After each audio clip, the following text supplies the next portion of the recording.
foarte probabil. Arabul să-i trimit un alt Rolex care era identic la ăla de el, care l-am văzut. Mai one more problems. Arabul care v-a frecat 2 I ore. understand exactly what you say, dar nu înțeleg care este activitatea. Tu acum te duci să-i trimiți altul. Why? I'm just kidding. He would know, you know he would think, right?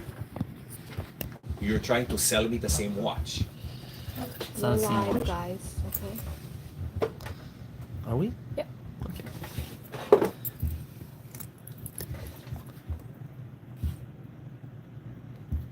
There's no other, but I'm gonna post it on Instagram.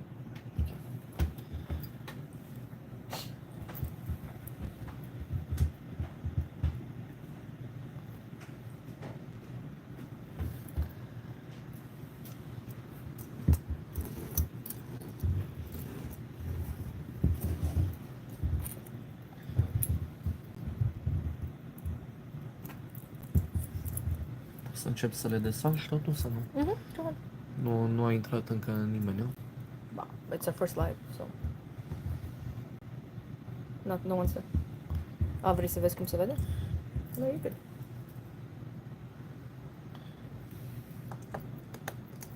Don't film me, please. No? I My won't. hair is fucking crazy. I'm not gonna film you, but don't talk for a second.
Hey man. Hi, Joe. How you doing? Good, how are you? Good.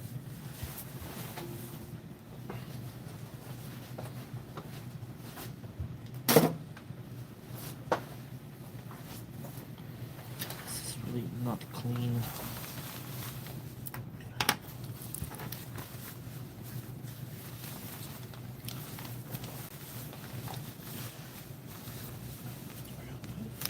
Yeah, But there's no one, so. so you can talk. There's me. I'm there.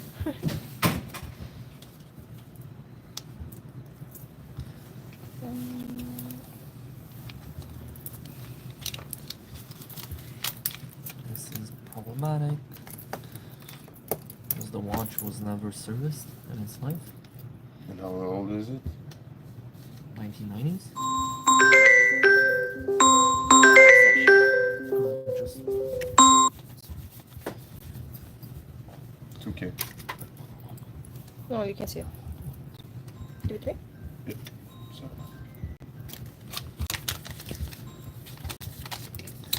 this one is gonna be problematic to open. We're gonna leave it for later. Okay, I'm posting it on your story, so. it's 5701. This one? No, not this one. Yeah, but it's not the same watch. This is Sugno gave me that. I said it's all original. This is a way newer dial. Yeah, it is. It's like a 2000s dial. Yeah, exactly.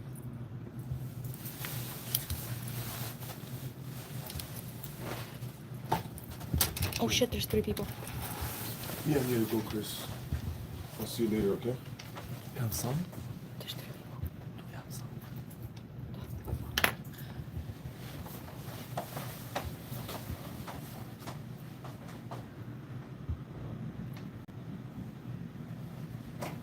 Wow, that's so pretty.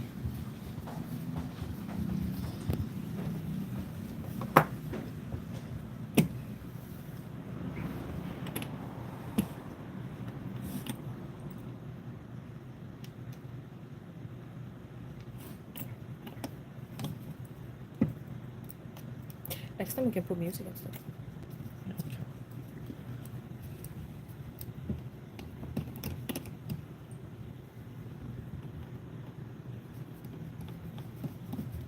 Actually, really like what's written on the back. What Go is it? for it.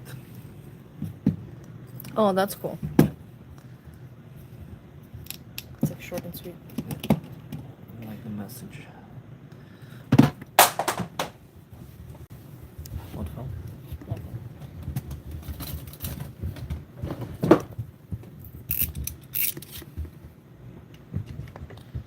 So let's see how those are gonna come apart.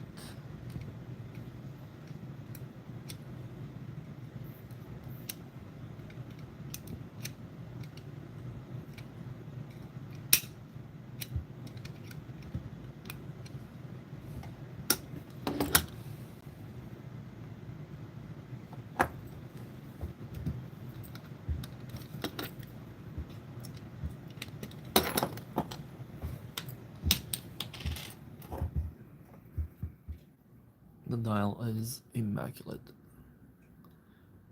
It's really perfect. Oh, it looks so good.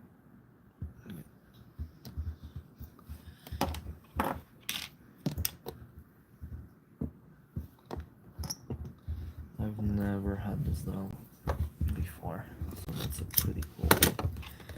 Okay. Next, 5701.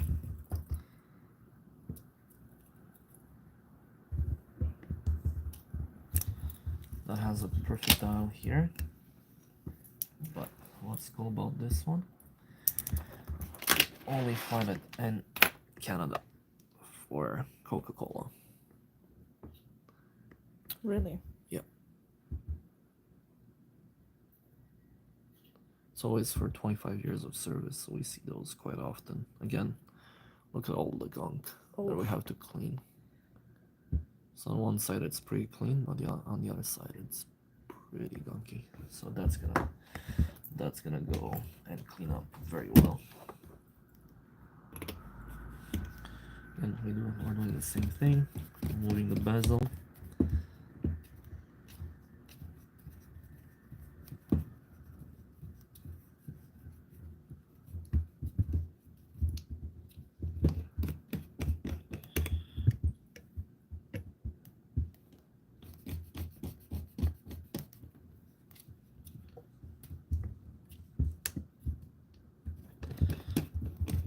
Getting there slowly.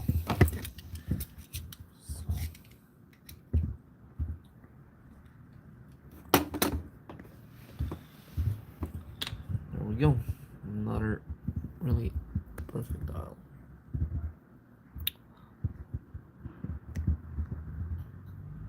That is perfect. I wonder if I could take it and put it on Instagram after. We can do lives on Instagram too, huh? Yeah. Sounds cool. Have a bigger audience. That's the next one.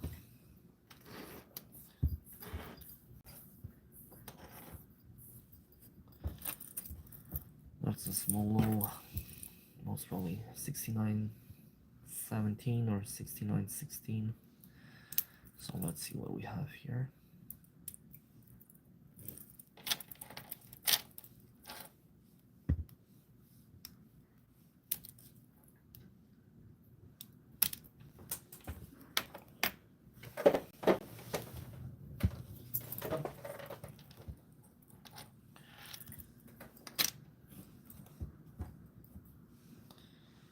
So let's see the loop. What do we have? No, 6623. So it was probably an older OP.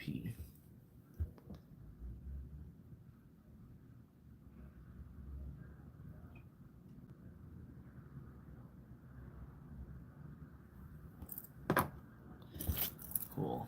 Then the last one here. 1601 classic.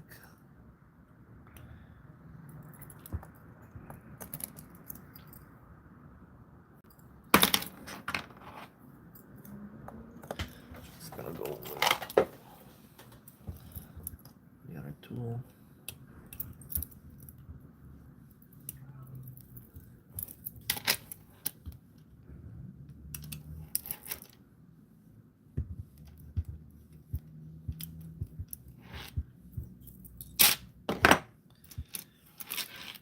This one we see that quite often. Bracelets that have been tampered with over time, where a link broke and has been replaced. Can you show the link a little bit more? Of course. Okay. Yeah.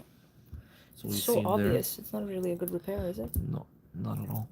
And then we have the whole bracelet that has been repaired here a few times. And then we can see it's a USA bracelet with 14K links. We call those the oval links. So you can see the oval shape right here. What's a bit more rare is that in this case, for once, we have removable links, which we rarely find on those. So, and the guy had a huge wrist because there's even more links on their clasp. So that's a pretty long bracelet. And then the 1601 right here. We see right here a bit of dirt at 6 o'clock. We're gonna try to see if by removing the crystal that's dirt, or is it something like rust or anything else. And then we're gonna get to opening the watches one by one. And that's the next move after. Chris, you have 7 people live, 8 people live. Do you want to say a few words? We're going to do this more often? Most probably we're gonna do this every time I get a bunch of watches to show to people what we're doing on every single watch. So we're not hiding anything. Everything is original, one owner pieces most of the time. So we're gonna try to do as much of education around this as possible. Let's see if that goes away. As you can see, it doesn't. So let's try something else. There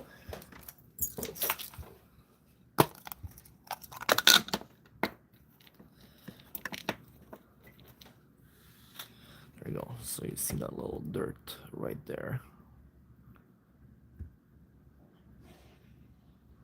As you can see, it's pretty stuck there. So most probably we're gonna try to do something else. There's a bit of it here as well.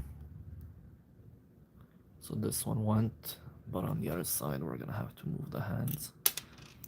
Oh, and a surprise, wrong crown. So it's gonna need a stem. The stem is broken in it. So as you can see, I didn't even know about this. That's a little surprise that we just got. So we're gonna fix that later on today and find a proper stem for a 1570 movement.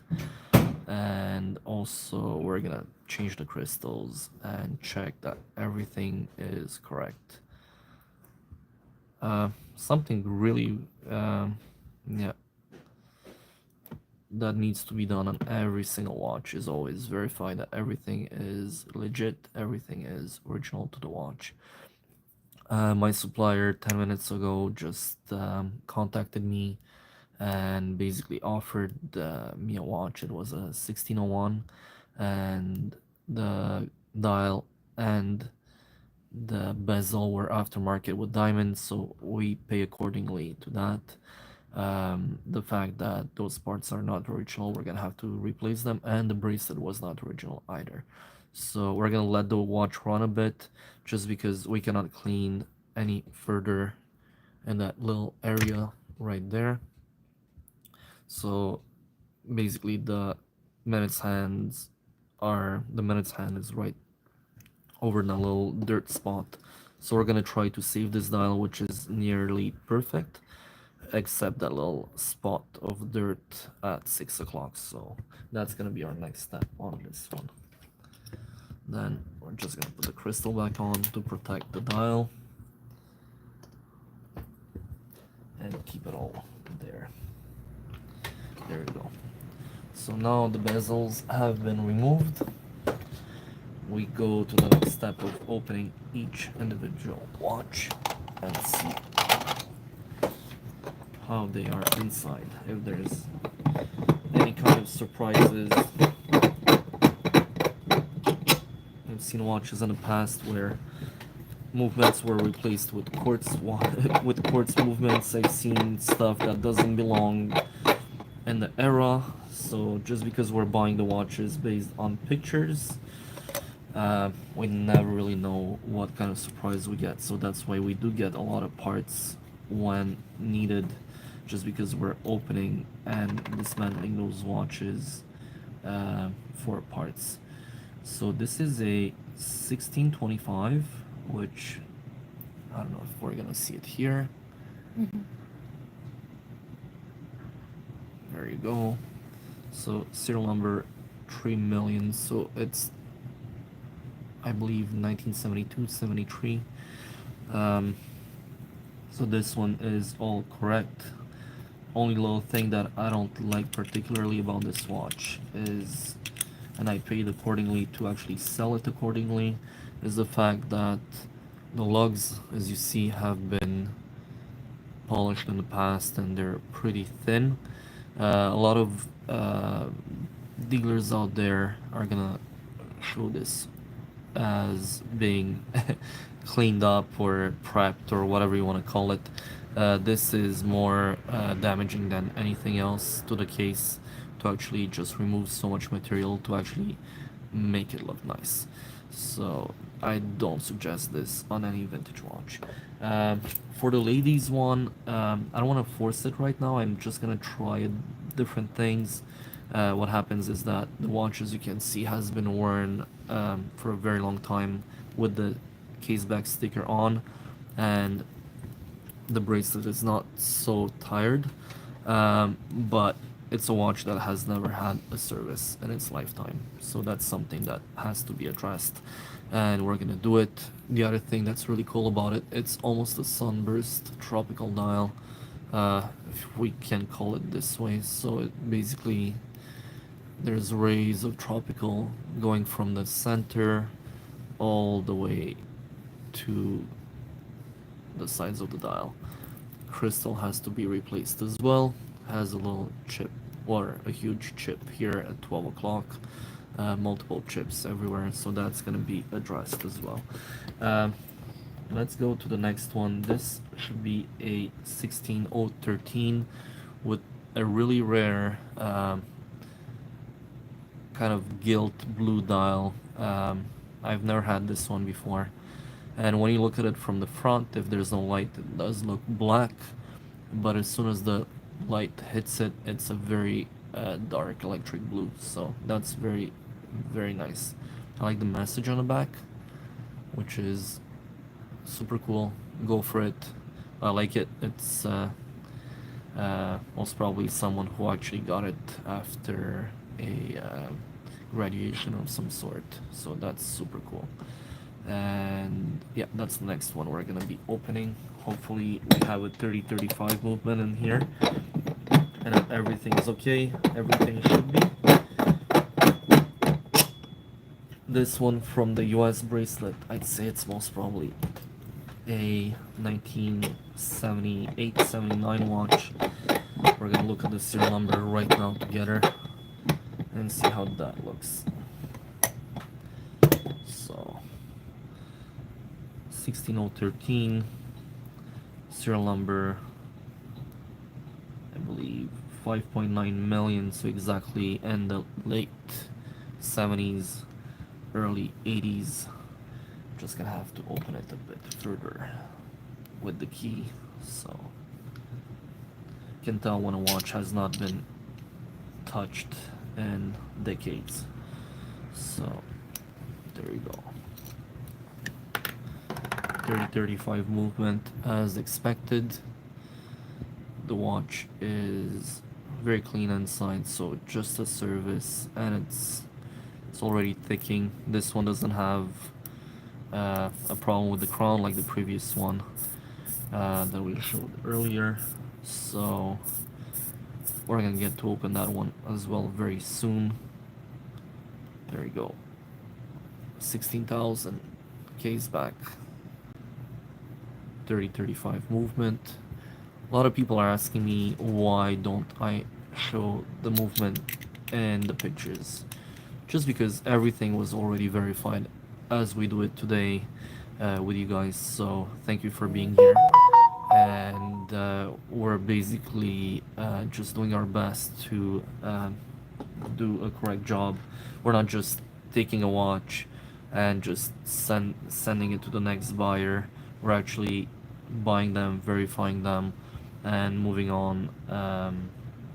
Down the road, we're gonna service them and prepare them for pictures and everything. So that's what we do every single time with every single watch that comes in, and it's very rare that watches don't need any cleaning. As you see here, a lot of gunk only on one side though, so most probably the person was washing her hands or his hands with the watch on for a very long time. So yeah, the good part is that they've put a sticker on the back which is pretty yellowed, so this is gonna protect very well the original case back from potential bracelet abrasions or scratches, so that's pretty good. So this is an Air King date, limited normally to the Commonwealth countries, so we see them a lot in Canada. This one has the Coca-Cola engraving, so pretty cool, pretty nice watch to play around with. I get them pretty much all the time just because we're in Canada, so it's a more common watch here, but it does look a lot like a Datejust or a date. It's slightly bigger. In some cases I measured them up to 35. Let's do it on this one here, and you'll see that normally it should be more than 34 millimeters. So there you go. As I said, 35 millimeters. You see it very well that those are just in between the date and the Datejust. So yeah, and it's a pretty unique watch to Canadian market again. So I just love them. They're always non-pretentious gifts from companies that were pretty common for the time, and we just have a lot of fun seeing the history on those on the back. And sometimes we see who the person is and we look it up, and sometimes they were in the military, or they were simply just managers in certain companies, like in this case for Coca-Cola. So it's pretty cool to see that people were really working for one single place for such a long time. Also, this one, what's cool about it, although it's extremely dirty at the moment, we can see that the case was not mangled, modified, polished, and anyway, so it's pretty cool for the time, and it still bears all the original marks, so we love those. Those are among the coolest watches that I like personally. So let's get to the opening part.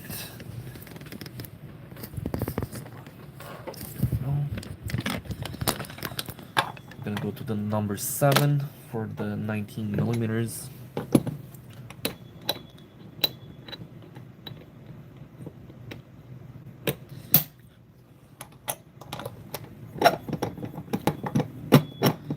This one should normally have a 15-20 movement if I'm not wrong, and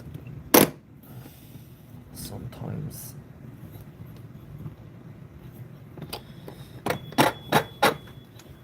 the same as the last one. Just gonna take the key and finish the opening of the watch right here.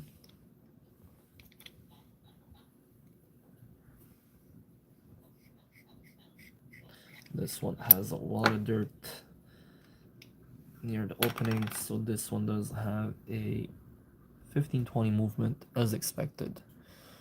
So again, all original watch, movement is super clean. The gasket, although very old, it's not very gunky, but as you can see right here, it's very dry. We can pull at it and it's gonna freckle in a way like this, and it's really easy to break. So this is gone. Okay, we're gonna replace that. And yeah, so same thing, the watch. Let's see if the crown is gonna open. It does. So you have a hack movement 1520, which appeared in 1974.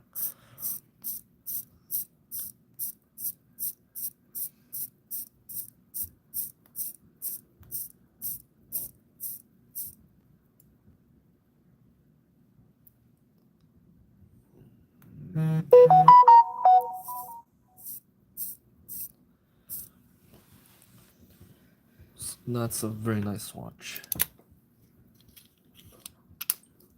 Okay, we'll contact them after. So also what's super cool about those watches from all those Air Kings from the time is that all of them, although as you can tell the bezel is different than the notches on the bezels are a bit smaller, they're closer up, not as deep as the Datejusts. They mostly came on stainless because they were gifted, so those are pretty interesting overall. They were, again, because of the gift idea, a lot of companies made some kind of a contract with Rolex where the head would be two-tone, but the bracelet would be stainless steel. So you always see that happening on those watches where we see a stainless steel or leather band with a two-tone head. So that's very common. The next one we're gonna jump the ladies watch for now, and we're gonna go to this one that sadly, as we talked earlier, they put, I don't know what kind of a crown, but it just doesn't belong there. So this one has a stem broken. We can kind of tell here, I don't know if we see it, but the stem is broken right in the movement. We're gonna be able to remove that quite easily, and now we're just gonna open the watch.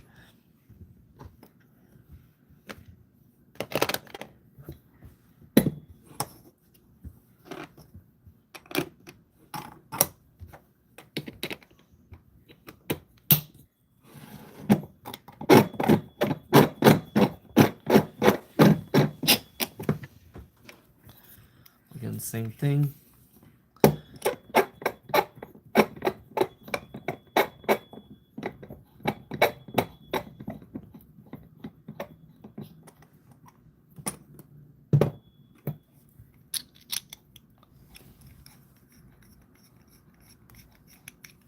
This one will have a 1570 movement in there.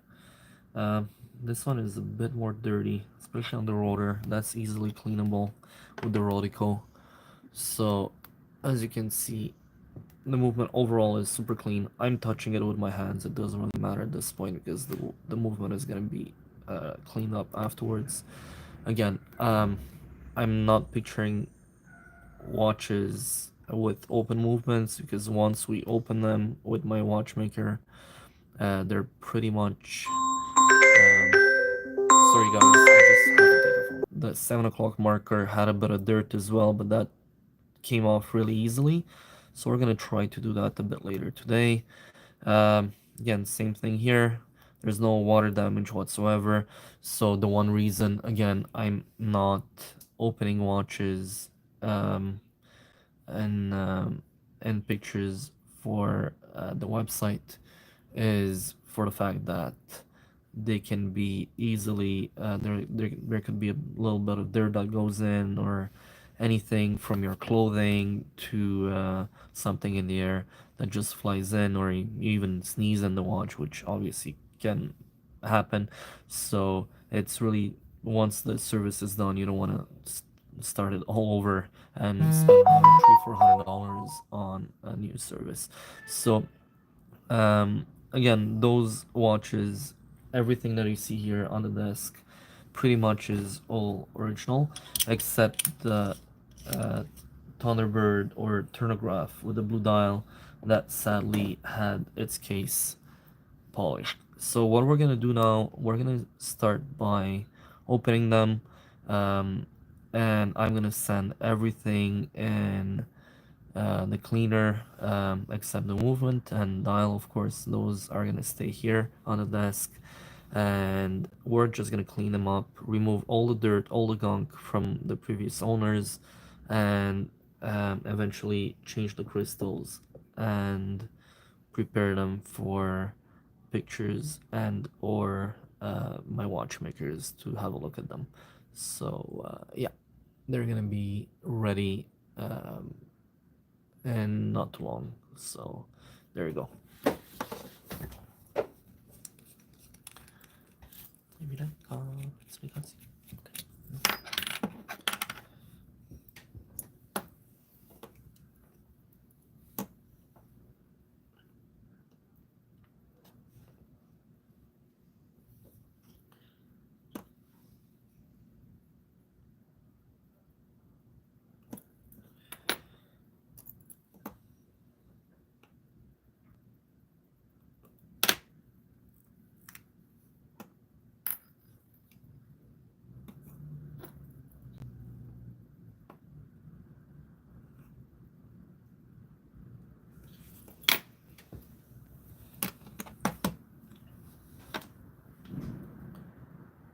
There you go.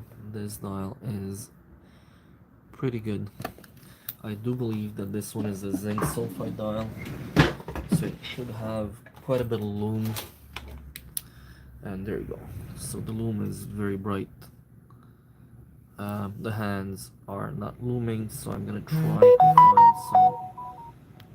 Basically, I'm gonna try to find some loomed hands from the early 70s, and this is something that we're gonna do next as well on this one. Worst case scenario, if I don't have the hands, I'm just gonna leave it as it is right now, and we're gonna be stating the fact that the hands and the dial are not looming the same.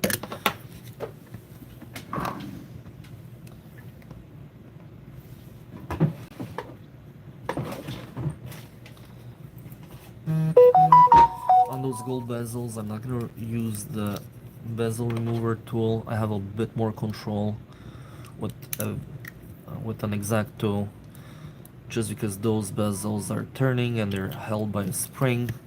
Therefore, as you can see here, we have a little spring right here, and this is what basically holds the whole bezel in place.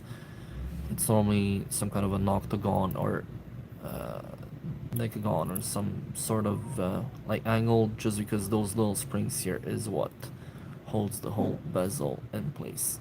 So you're gonna see it just going over the edge here at 4 or 5 different places, and that's what holds the whole bezel from actually popping off.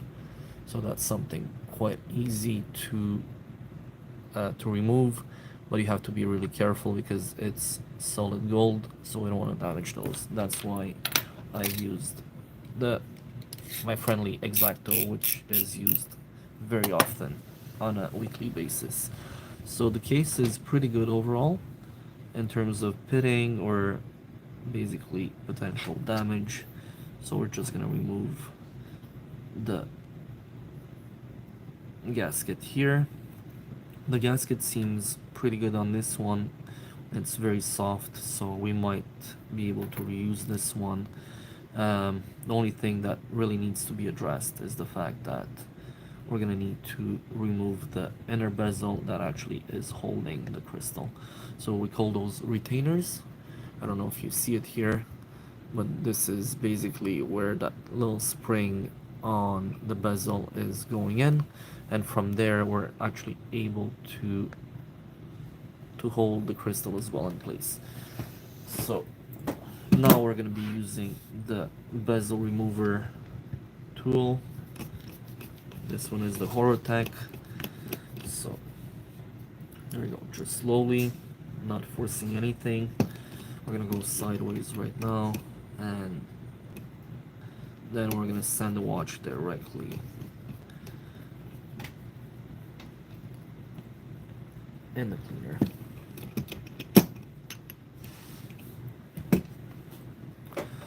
you go. Now as you see, there's a bezel right here holding the crystal in place, so we can basically right now, this moment, with the help of the X-Acto, with a bit of protection, just slide it off slowly.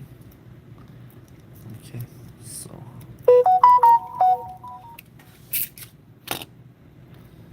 there we go. This one, you see another little surprise here.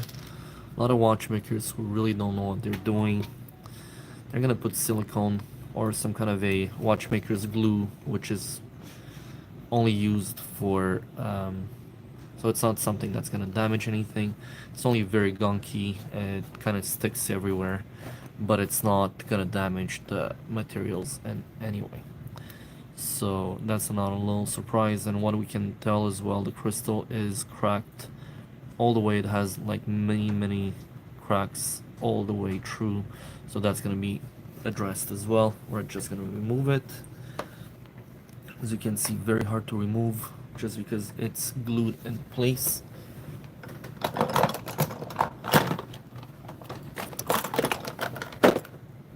So in this instance, we're gonna be tapping the crystal out. There we go. And as I said, everything just cracked. Okay, so as expected, this crystal was long due for a replacement, and everything is basically glued to the case right here, so it's all coming apart. Okay, so this is all pretty bad right here, but we're gonna clean it up in just a few seconds with the brass tweezers. Those don't damage anything, so it can basically just come and remove a lot of the gunk here. There we go. Might need a few passes, but it's gonna come out really well. But you need to have the proper tools, and you need to have the proper patience to actually do all of this. So that's why when people bring me watches, even if we verify them thoroughly, we cannot do this until we just open the watch completely like this. So in this case, we're just gonna go ahead, try and clean it up, and in a heated amount of water, this is gonna kind of come away and come apart. So we're gonna try and finish off all the cleaning of the gunk afterwards. Okay, so give me 2 minutes, guys, and I'll be back with you.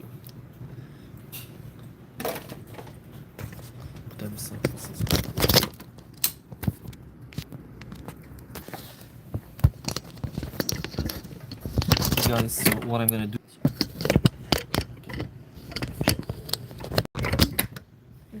Okay guys, so I'm gonna be sending this in the machine. We're gonna be drying them out. I'll see if I have a proper crystal for this in stock, and we're gonna bring back to life, because right now it's a pretty deceiving look that we have here, with such a gorgeous dial, to have a watch that has been kind of tampered with the polishing and everything. The polishing is not the end of the world, but the fact that the crystal was very badly installed is always kind of appalling. So we're gonna address this right now.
So for the next ones, what we're gonna do is that while one watch is being cleaned, we're gonna be taking those apart, and for example this one,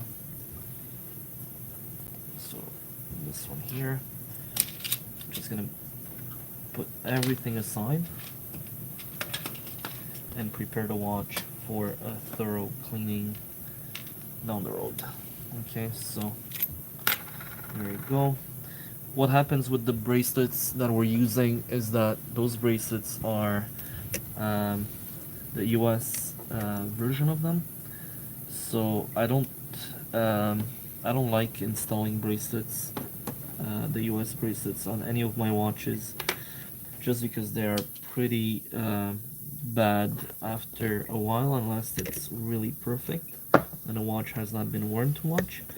So what I'm gonna end up doing with this is I'm gonna sell the bracelet separately for someone who really wants to fix it, repair it, or restore it. And when it comes to the watch itself, we're gonna put it on a leather band.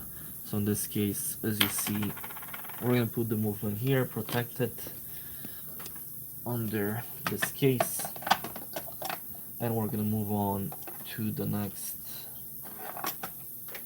watch right after. So this one, same thing, we're gonna put it in the cleaner. As you can tell, those gaskets are pretty dry, so after so many years, this one is super hard, so I might have to use some other means to take it off.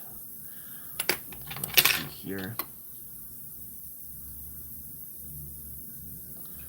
So I'm always using the brass tweezers just to avoid any kind of potential damage.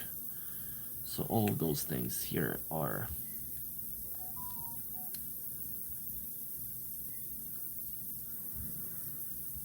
there you go. So as you see here,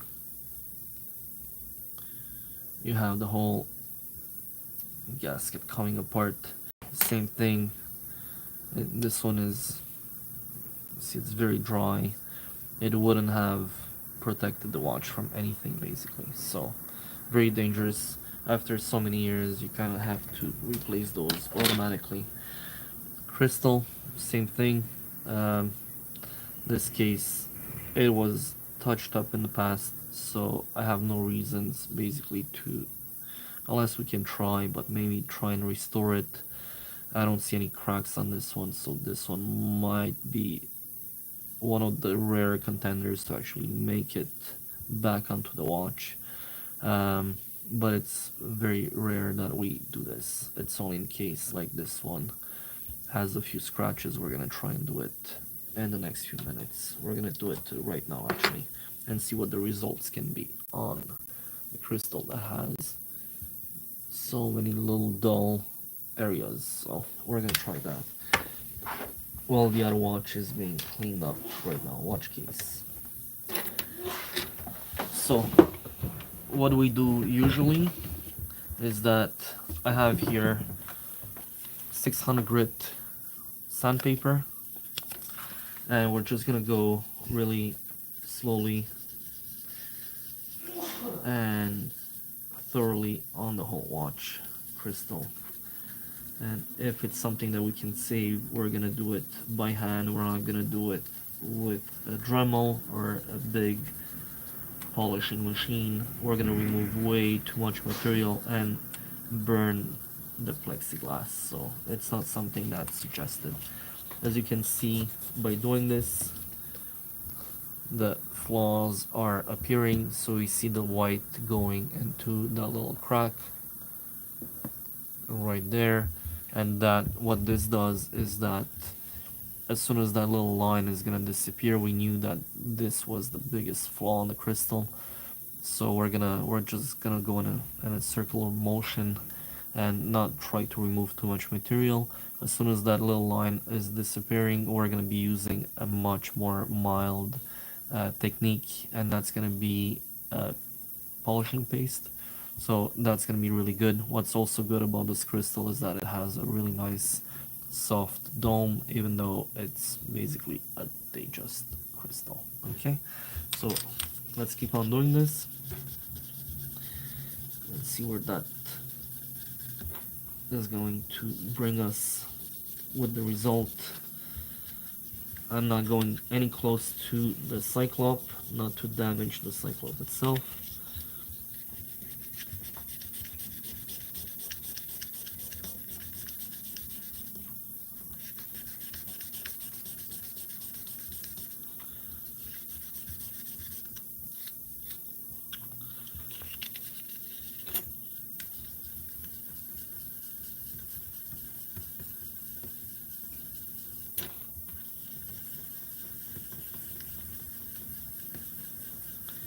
There you go. By scuffing it a bit more, we did discover another little point here, another little line here. So we're gonna keep on doing this until it basically all disappears. Okay, we're very close to it. You're gonna have a very good feel of where you're heading to it. Why am I using a pretty dull piece of sandpaper? Is because you don't want to scratch too deep. The scratches from a sandpaper is always gonna remove a bit more material than you want. So you don't want to be too aggressive with your crystal if you really want to save it. In this case, we're gonna try and save it just because it's a pretty good one and it's the original crystal to the watch. So let's see how that goes right here. Always leave a bit of a mark because the polishing paste is always gonna take off a bit more material, so that you can finish off with your nails, just putting a bit of pressure. So there we go, almost there.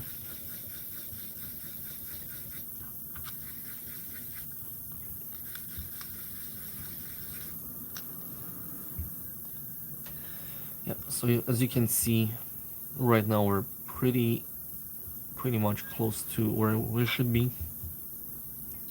There's still a little line,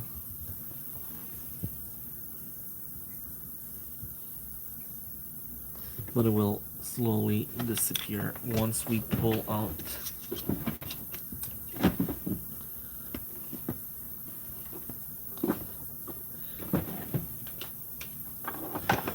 So basically, what do I use? I use Modders. This one, I think I've used it for about 4 years now. Even the bottom cracked. I mean, a bit of the liquid ended up drying at the bottom. It sealed itself up.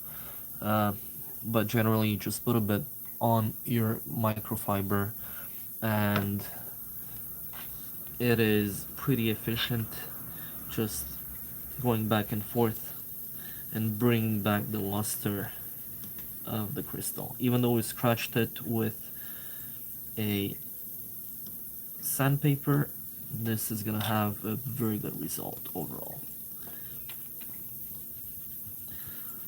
Don't be afraid to put a bit of pressure on it. It's just gonna come out really well. As well, it's not a machine, so you're gonna have a pretty good feel of what you're doing. Obviously, don't press the same space or the same spot like non-stop. You're gonna make a huge crater into the crystal, so that's not what you want. Just want to have a lot of control about what you're doing and bringing it back to life. So now it's just the first little test. I'm always doing this, I'm always doing it in steps, so it just takes, as you can see, a few minutes. And now we're just left with that little scratch that was still there, but everything else is almost gone. We still have some scuffs from the sandpaper right here, but overall we're heading in the right direction with this one. So let's keep doing a bit more. This one might take maybe another minute or so, and we're gonna be very close to the results we're looking for.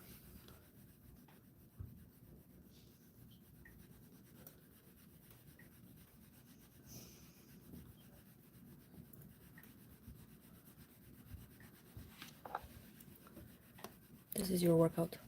Yeah, exactly. Part of my workout for the day.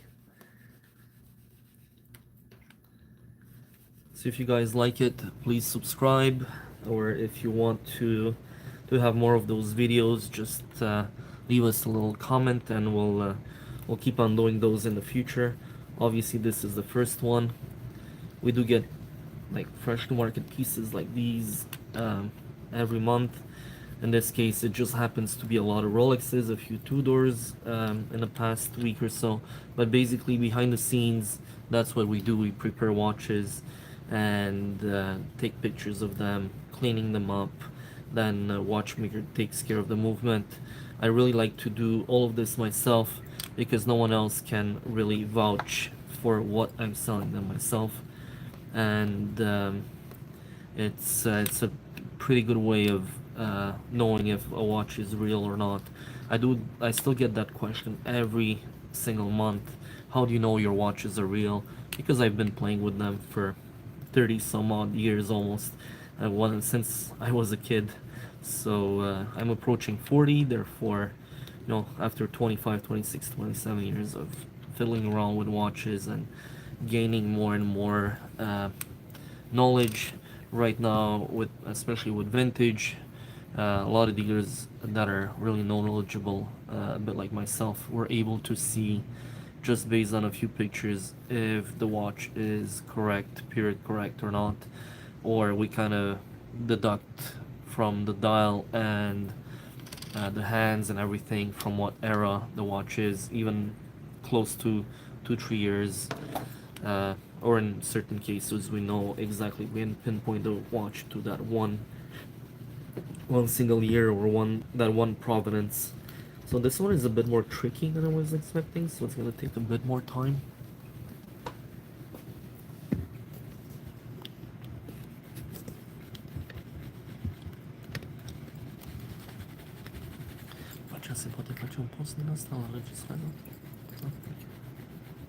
It goes, it saves as unlisted. We can list them. Yeah, exactly. Perfect. I also want to share it on Instagram as well.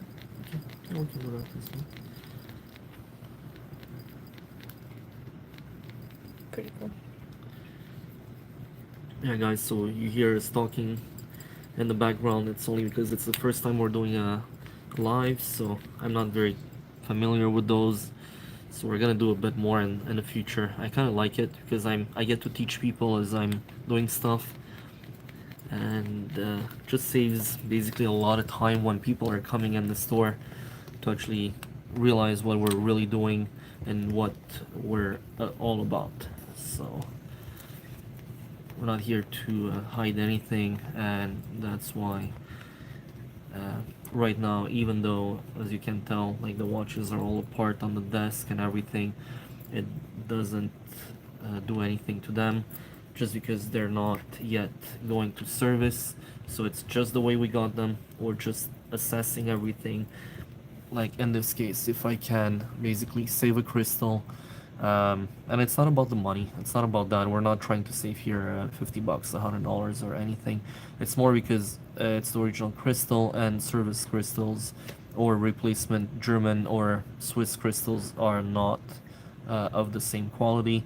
And if they're really good, like this one, it seems pretty soft overall. Like it doesn't look like it's flexing, but under my fingers I do feel a little bit of a flex.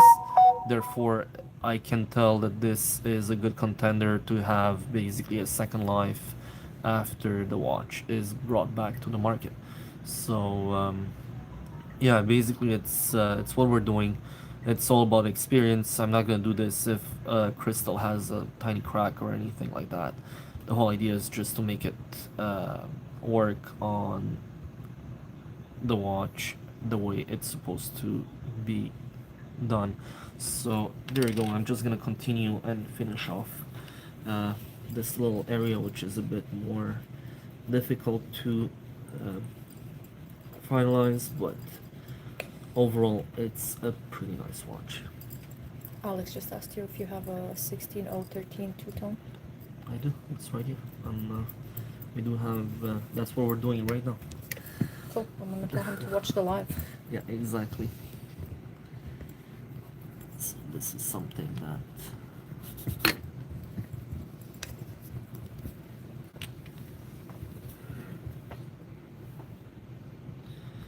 But this can be pretty long though, because we can also show you putting it back together.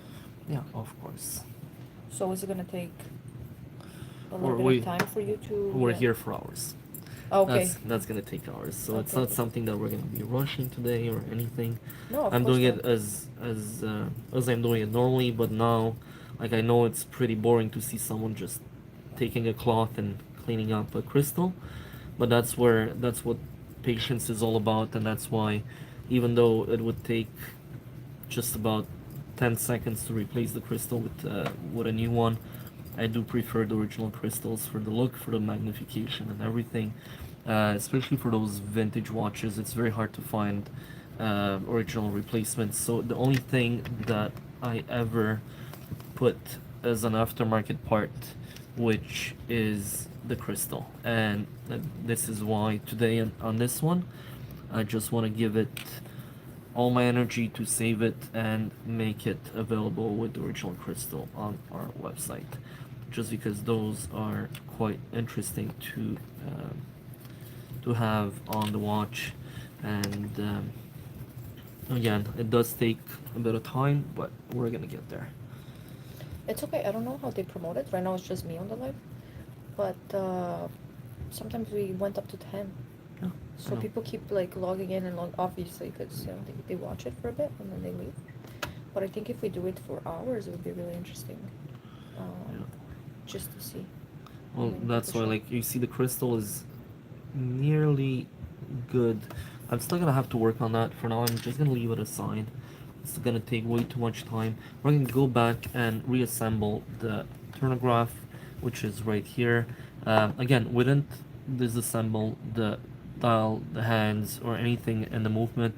It's only to assess the condition of the case, the gaskets, and everything. So it's just to make it clean. We don't want our watchmaker who's older to actually get in there and put his hands into old people's watches, and normally like this one, which is pretty gunky. We're gonna be working on that shortly as well, and you're gonna see the final result in not too long. So now I'm just gonna go towards the turnograph, and I'm just gonna take a phone call, and I'll see you in a bit, guys. I'm watching the live. Wow, I think this is really cool, Chris. We should do it every time you get a new watch. Next time I'll bring my other phone. Yeah, can you put it here? Because we're still live. Yes. So basically what we're doing here is that after going through the whole process, as you can tell, it removed almost all of the gunk that was the glue here. So we're almost at the right spot to actually clean this up. And as you see, the bezel is pretty clean now. The only thing that really remains is on the edge of the crystal sitting area. So yeah, we're almost there. It's a pretty good one. Just gonna dry everything up on the desk right here. So obviously I'm not a watchmaker. I'm not here to pretend anything. I just do my job, and I pretty much know what to do and what not to do with a watch by this time. So also the fact that a lot of people are feeling like those watches are really fragile in any way. No, they're not. You don't have to be scared about a vintage watch of being any fragile in any way. They are pretty sturdy. If they survive 50, 60, 70 years, they're still going to be there tomorrow. So and most probably most of the watches are still going to survive most of us watching the video or making the video right now. So I wouldn't be too scared about the watches themselves. As you can see now, there's a bit more gunk into the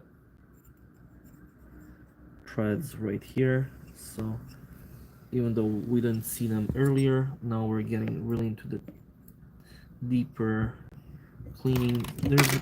There's nothing really bad about this case, so I don't see any bad pitting of any sort. We're gonna keep it in the air a bit longer, just because there's always a risk of still having a bit of humidity. And in the case, we're not gonna recase it right away. What I always do is that I dry it out quite quickly, and those watches are the results of those are pretty good down the road. So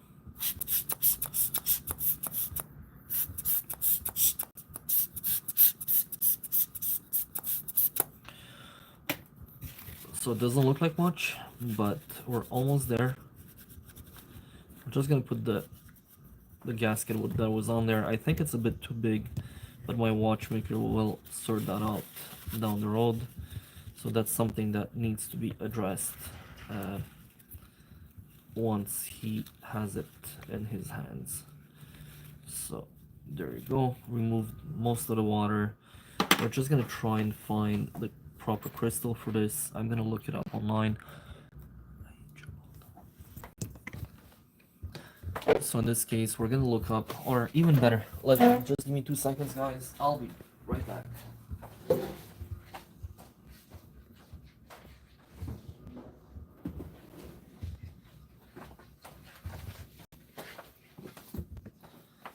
So a lot of people are impressed all the time coming in the store and always find that I have a lot of books, a lot of memorabilia of some sort. So the whole idea is that all of those are giving us a lot of information about every single watch that we're buying. In this case, we're looking at a 1625.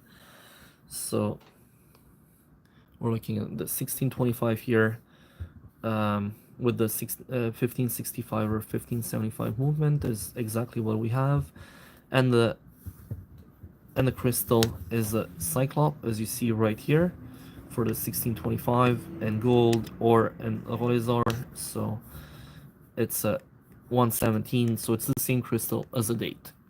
Even though it's a Datejust, it does have a 34 millimeter crystal, and it just so happens that I believe my one of the guys I'm working with, he actually provided me a proper crystal for one of those. I think it's a 117. I got it yesterday. So let's try and install it. Again, this is the catalog for crystals, for tubes, and for everything needed for every single model. I think pre-1975 or something like this. So you see 1976. I didn't even realize, but the date was right there.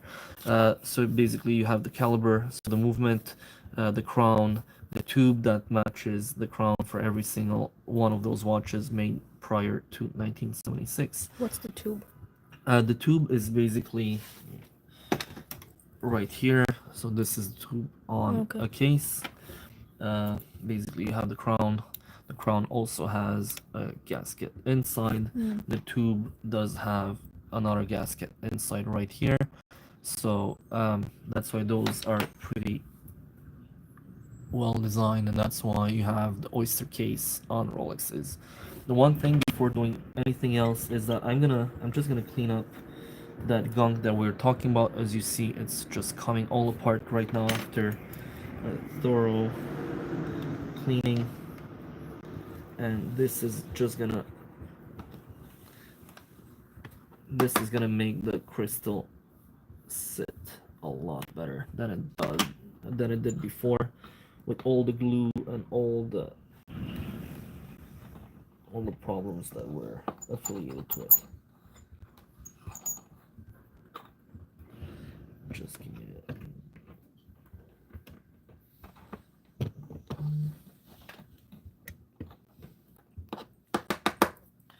So now we're getting somewhere. I'm just gonna use something else which is a bit more abrasive, but it's a Belgian with so basically what this is gonna be fiberglass, and this is just gonna clean up the surface very well. You can tell that this watch was serviced multiple times in the past. There's one, two, I only see 2 or 3 signatures right here, and it dates from 19 72. I don't know if you see it at the bottom right there. There you go. So we're gonna remove all of this here, and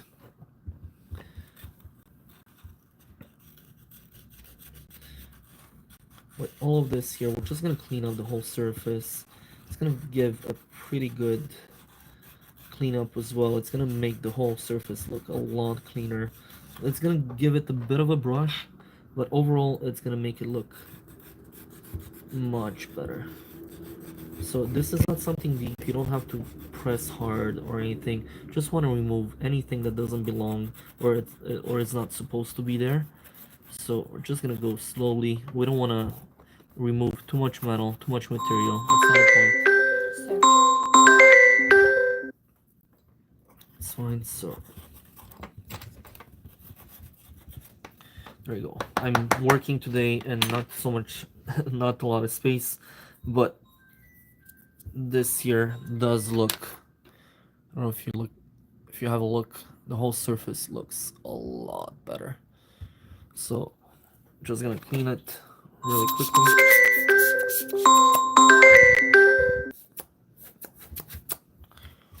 So basically it's getting to a much better result. It's never gonna be perfect, but this is the way vintage watches come. We do have to deal with those small surprises from time to time, so they are inevitable with the volume we're doing. So there you go. We're talking about the 117 crystal. I think this is what we have under our hands right here, and I think I was right. I told them it wouldn't fit the application I had on another really rare little watch, and it's actually 117, and I do have some in stock as well. It's only that it wasn't what he was expecting to give me, so that supplier just kind of had a bit of a mess up in the inventory with this one, but otherwise it's all good, and it does look a lot better. We're just gonna clean up the crystal in a few seconds. This one is brand new, so it's a pretty good one. The one way we can tell that they're pretty good is when you install them. You don't want to hear any cracks or any pops or any like crunchy sounds. There's different quality of crystals, and a lot of the times, especially for the 34 and 36s, I don't believe that a 40-50 year old crystal is necessarily good, unless again it still has some flex in it and some life in it, and that's just with experience. You kind of see which ones are good or not physically. So this is almost done. Just gonna clean up really quickly, see if there's any defects on it, and we're gonna start to reassemble the whole watch together. There you go. So we're gonna use a proper clean cloth, and the results are gonna be amazing once we're done.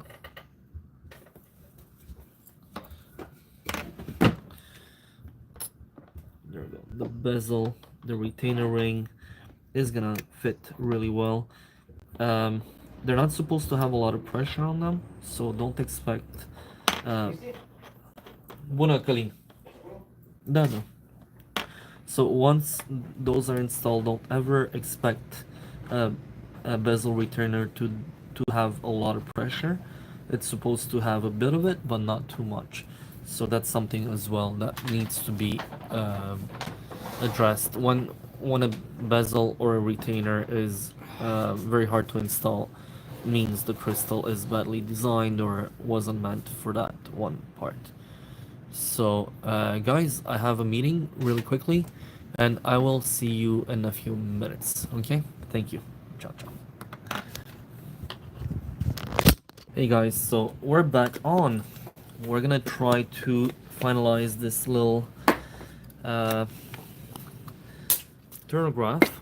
It's almost there. Just gonna move those things around. The desk is, even though it's big, it looks kind of small when we have so many watches on the desk. So many phone calls. The case has now had the time to dry, and it's looking pretty good overall. Next step here is we're gonna be assembling the movement back into the case before it goes to the watchmaker, and before we're gonna install a letter band on this. So there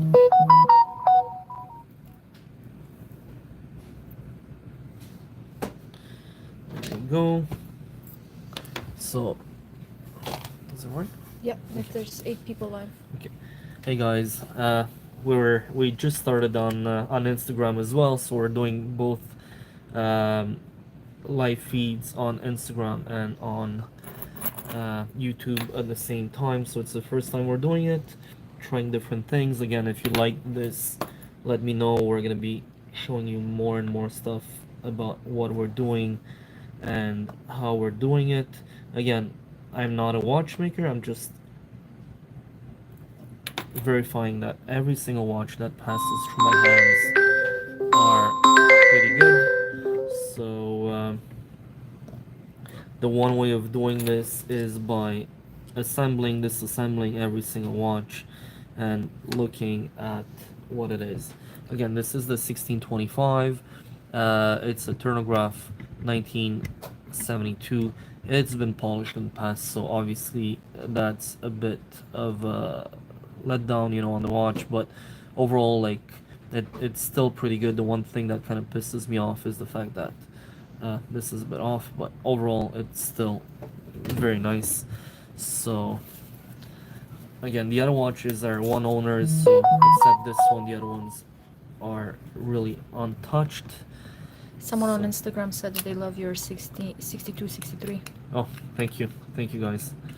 That's there we go. If you want to have a look, it's something that just came in, so I just enjoy the looks of it. So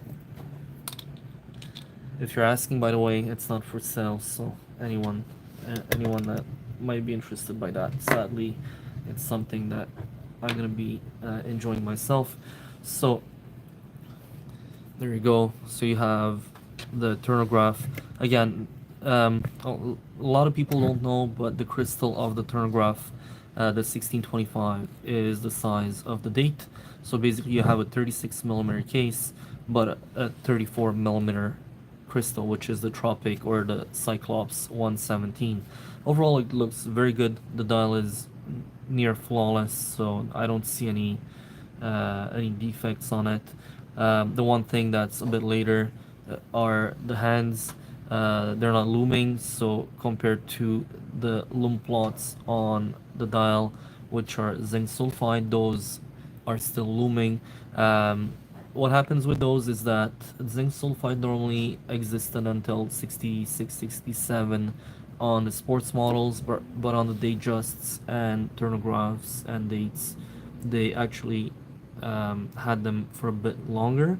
So this watch is going to be available pretty soon on the website. We have about 40 watches that are going to be listed. Again, people who are coming in the store have priority for sure, but once they're on the website, you can all see them. And if you do DM me prior to me listing anything, I'll always answer quite promptly, and I'll do my best to give you all the information about the watches you're interested in. So this is one of them. It's pretty much ready just for pictures. It's not serviced yet, so it's gonna be ready in a while. This one, again, it's on the desk. I tried removing the pins. The lady that wore the watch, as you can tell, has not polished the watch, serviced the watch, or anything. But it does need a bit of work, so it's gonna be just cleaned up, serviced, and the crystal is gonna be replaced because it's all chipped all around. What's cool about it, it's fresh to market. It's a really cool sunburst look on the dial, so We see those a lot in the mid 90s. I don't know why. A lot of them are appearing on the market right now, including a few that I had in the 36 millimeter Datejusts not too long ago. So that's something that I really enjoy. It's something that's really cool to see, but sadly, it just needs a bit of care, and it's gonna be looking amazing. Um, then we had, for everyone that's new now on Instagram, because we just started the video, so this one is a 16013 with an older USA bracelet. I call those older just because I find that they don't really belong to the 16013s, even though they came in the late 70s with those. So this is not going to be available with the watch. I just find them really flimsy. They're extremely loose. Every time I get them, I never had one that was tight. This is the way they made them. So condition wise, I don't like putting those with those watches. What's cool about this one, I don't know if we see it very well, but the dial looks black right now, but it's gonna be once we're gonna take pictures, we're gonna take really nice pictures of this. It's a bit of a chameleon, so it does look very dark, but it's actually a very dark electric blue. So once light hits it, I don't have a light right now in the office right here, even though we have huge windows. We don't have direct sunlight at the moment, so yeah, this is gonna be something that I've never seen before in person. So next step of this one is basically cleaning up the case. We're gonna go. We're just gonna clean up the case, decontaminate everything. Again, for those who are new to the video, I really like the little message on the back. Go for it. The case is unpolished. It's really clean. Even though I haven't cleaned anything yet, I just disassembled the watch just to have a cleaner look to it. So it's pretty good overall. No pitting anywhere, which is pretty much the case on a lot of those. And the bezel, which is super cool. As you see, there's a bit of dirt around it, but it hasn't been polished in any way or anything. So really enjoyed this one.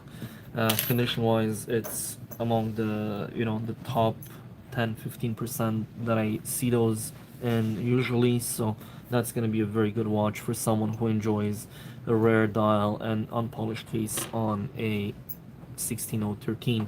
The next watch that we're gonna be tackling afterwards is gonna be the Air King Date, and let's go clean this up and dismantle the Air King Date right now. Stay tuned.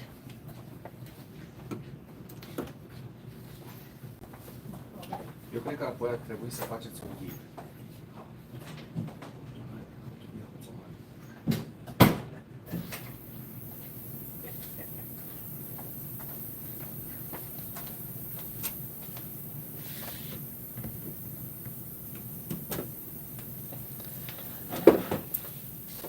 So next one is the really crassy and dirty 5701 Air King Date. So those are pretty cool. We opened it earlier. We checked the movement. Movement is very clean for the age. Again, same thing. It's gonna go through the process of being serviced, and it will be pretty clean by then and ready to go.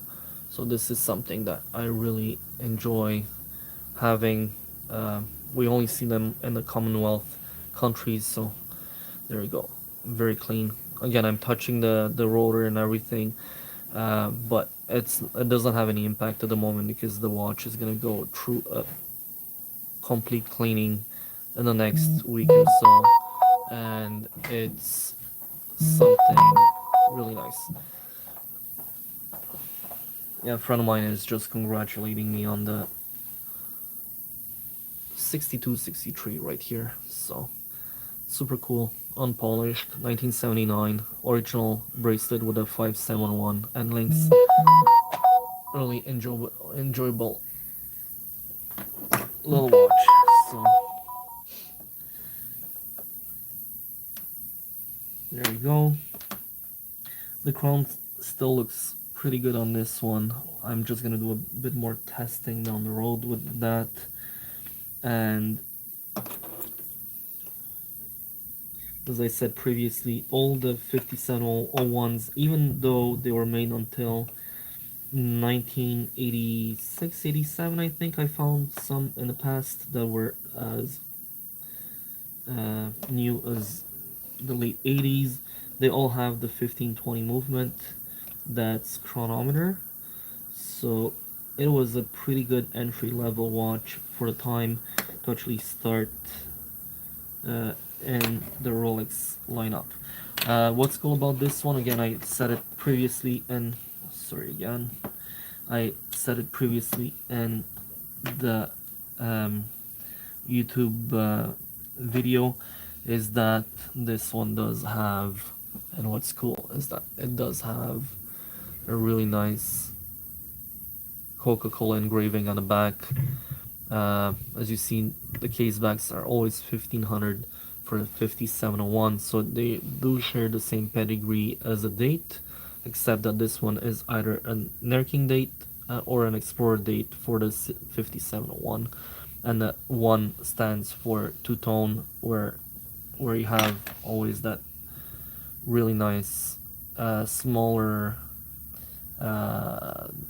you know, the notches on the bezel are much smaller, so it does look like a date or a Datejust. We measured it earlier. It's a 35 millimeter, so something in between, something that doesn't have any pretension. And all of them, as I stated in the past, they come with either a metal bracelet. In this case, it's very, very sturdy, so it hasn't been worn much, just a bit of wear here on the lower end, so on the back end of the bracelet from desk diving, as we call it, or anything where, you know, from the wear. So that's a good one. Just a second, guys. Okay, so we're back, guys. Sorry about that. Phone calls all day long, so yeah, there you go. So 5701 is pretty dirty, but behind all that gunk, the results are gonna be pretty fabulous.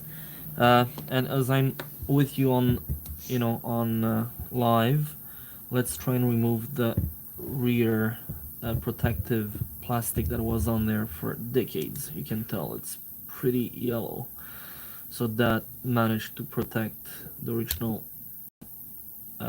case back. So How come you removed it? why I'm removing it? Just because we have to clean it up perfectly, and there's always dirt underneath. Plus, I'm gonna use the this is a brass tweezer, so it doesn't mark. So what you're gonna see is that everything here, all the glue that was on that protector has actually stuck to the case, so we cannot remove it without a bit of elbow grease down the road. And it's actually hiding all of the nice engraving and the history of the watch. What's cool about this one? It's fresh to market, never been serviced, never been touched. That's how I like them. I like them to be as good as possible. So my watchmaker is gonna be the only one and the first one to touch it and to engrave his identity here. So that's cool. We're gonna bring back the case of the 16013, and we're gonna move on to reassembling it, and this one is gonna go into cleaning right now. So just give me a second, guys, and I will be back right with you.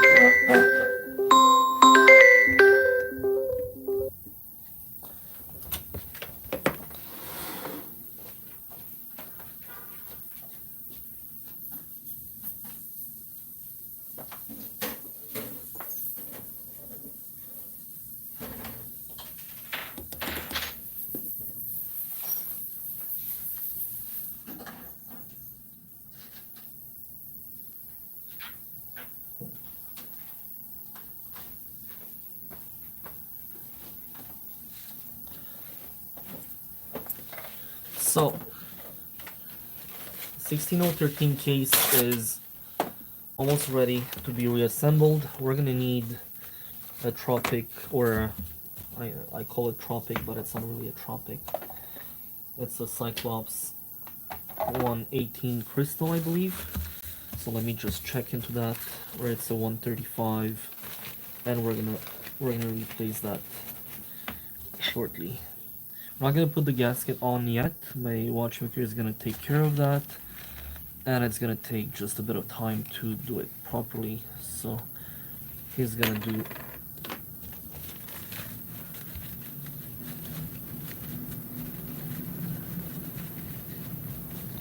so there you go. Even though we're cleaning up the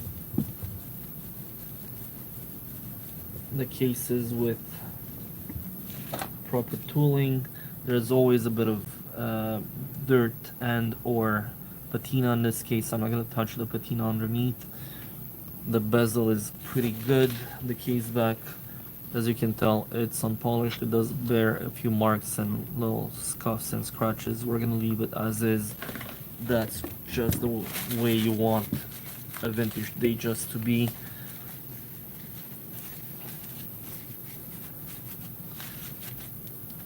There we go. So case is pretty good overall. I'm just gonna have to clean up a bit more. There's always a bit of water hiding a bit everywhere, so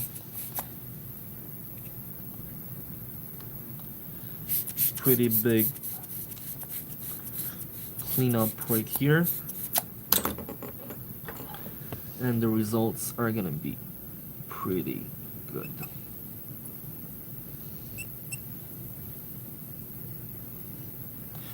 There you go.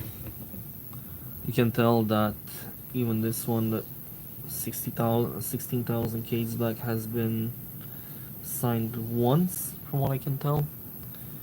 So has been just serviced once in its lifetime, and we have the movement dial hands right here. So again, it does look very dark, but it's actually blue. Let me just reassemble it first. I'm gonna take our catalog again, but this one will not have the crystal. So in the 16,000, we don't have this yet. Can you can you show the catalog to the people on Instagram? Yeah, of course. So this catalog is good for anything prior to 1976. So anything that was made by Rolex for in regards with the crystals, tubes, crowns, even the washers, the type of crystal, either tropic or Cyclops. Tropic for being a dome crystal, and Cyclops for being with a date. Then you have the reference of the crystal right here, and then you have what kind of opener works on it, and the type of opener and closer here. That's the posage, so that means to press. So the press, you know exactly which kind of press you need to close and put the bezel back on those. So that's something that's very pretty much necessary for reassembling watches if you want some kind of quick reference. Next, we're gonna be putting the crystal on the case right here. I do believe it's a 135 on the 16013.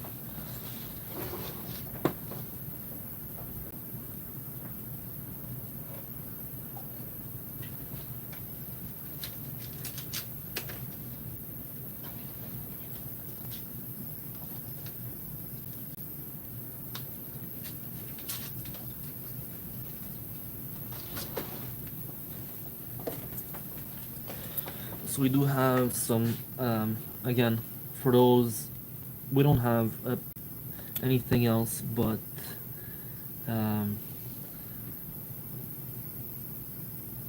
Swiss-made aftermarket crystals for the 36s and the 34s. Sadly, the vintage crystals or original crystals are pretty expensive and pretty hard to find.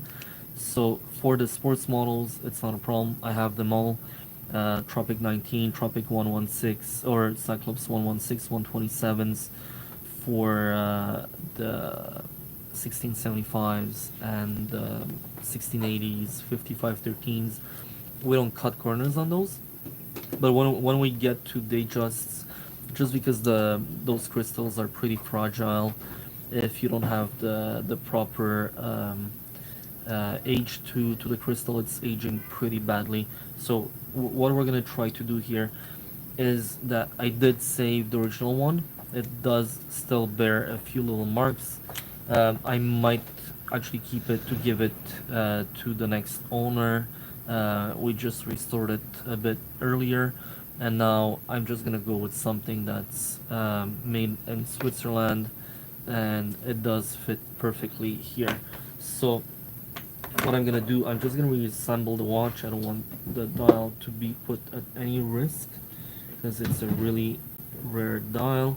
We might, we're gonna go outside and have a little video live and show you how blue this dial is. It's really, really cool. So that's something that I'm really enjoying. And there we go. Crown goes in. Just let's just find its spot.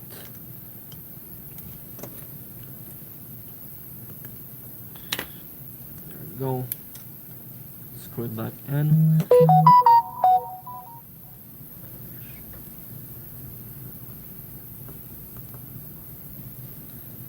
go. Securing the movement in place.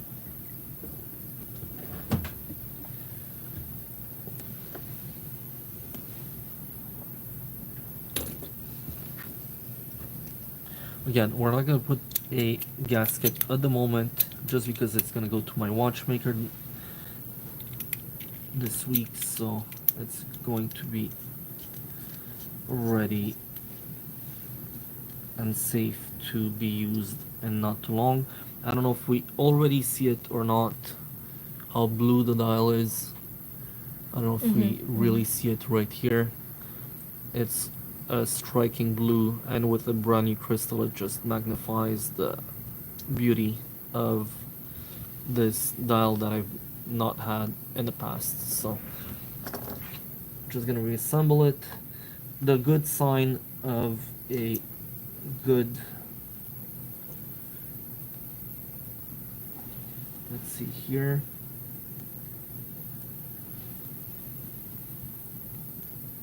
I might have to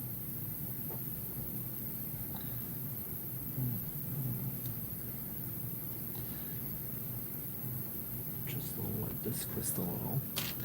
So you see, not all suppliers are the same, so we're gonna just go back to the original crystal, and we're not gonna put this one on.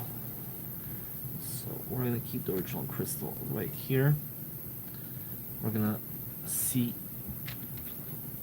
as you see, we kept the little mark here. I can easily remove it. I don't know if we see it well, but there's a little tiny mark. So that one we're gonna take care of. It's not very deep. So as you can tell, a regular crystal, and that's what I wanted to say, a good original crystal, we can almost push the whole crystal by hand all the way in, and just finish off the whole installation with the press once it's all installed or almost all in. So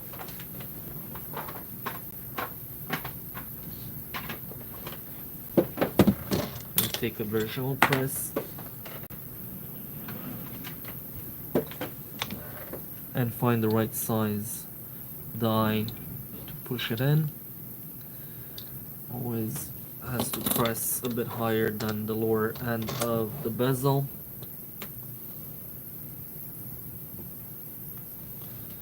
There we go, all the way in. I don't know if you see it very well, but there we go.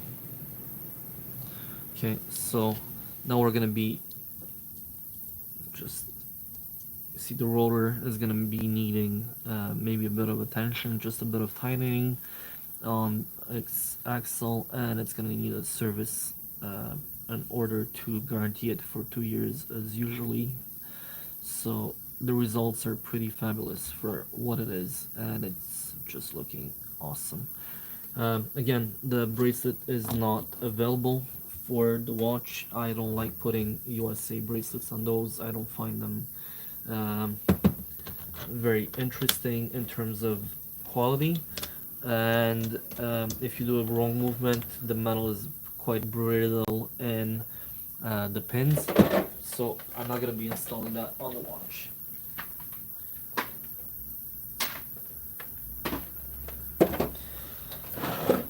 While we're waiting for the Air King to be cleaned, we're gonna move on to the Datejust right here. Again, this one was a bit of a mess. The previous people have, or the previous watchmaker, or some kind of an attempted, I don't know what they tried here, but they've put an aftermarket crown. We're gonna attend to that right away. It's not what we want to see on those watches. Same thing here, very clean 1570 movement.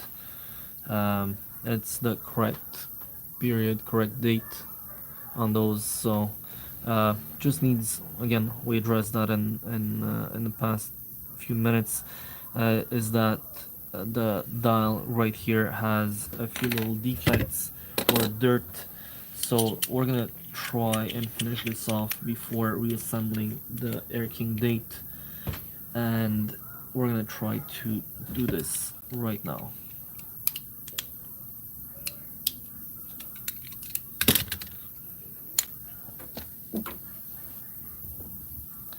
So what happens, I don't know if you guys see the little dirt right here.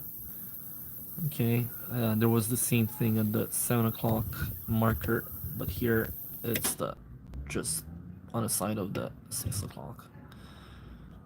Okay, the loan plots are really good. The dial belongs to the watch, so obviously, like, I don't want to kind of leave that on this, we call those the doorstop, or the doorstop dials, just because of those two bigger markers. So let's try something not so aggressive to avoid any possible damage to the dial itself.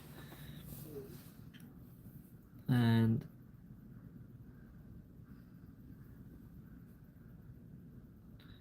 obviously the second hand is moving, so we're gonna leave that.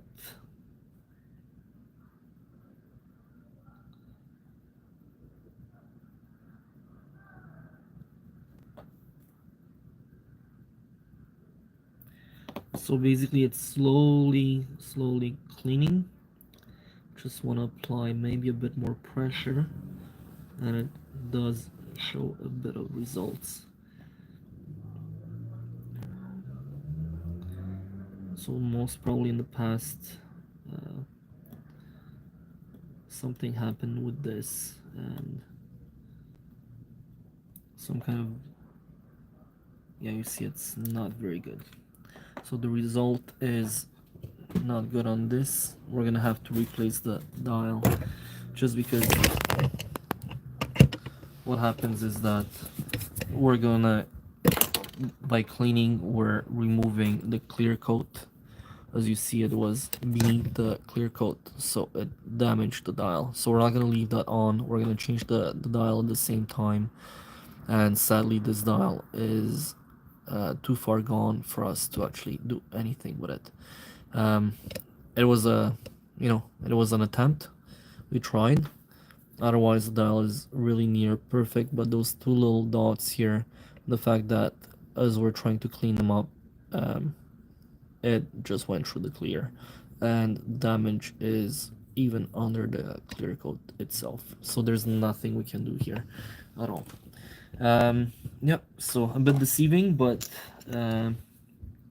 I hope and I think I do have a very similar dial sitting around, and it's gonna be period correct, age appropriate. So it's something that sadly we have to deal with and with vintage, you do need a lot of parts to actually make it work. The one thing that was obviously as well to be addressed is the fact that right here we have the stem that's broken, so we cannot do anything without removing the stem prior to anything else. So I'll try to take it off because it actually broke. Hopefully, let me see here. Because sometimes what happens is that when the stem breaks in the tube itself, there's no other way of removing the whole movement, just because those screws are pressing on the edge of the case here and pressing to hold it in place. So as you can see, it's exactly as I was expecting it. We cannot move it anywhere to actually take it off. So what we're going to try to do is with a screwdriver, just going to try to pull the stem out slowly, and if that works, we're golden.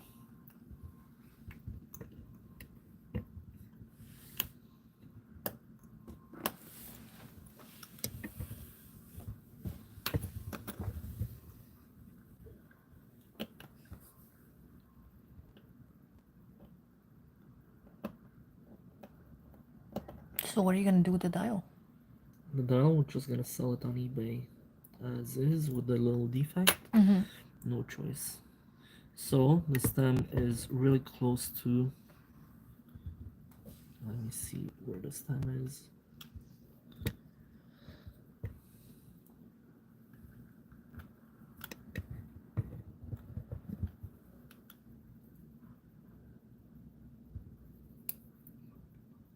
This one's gonna be a bit of a hard one to save.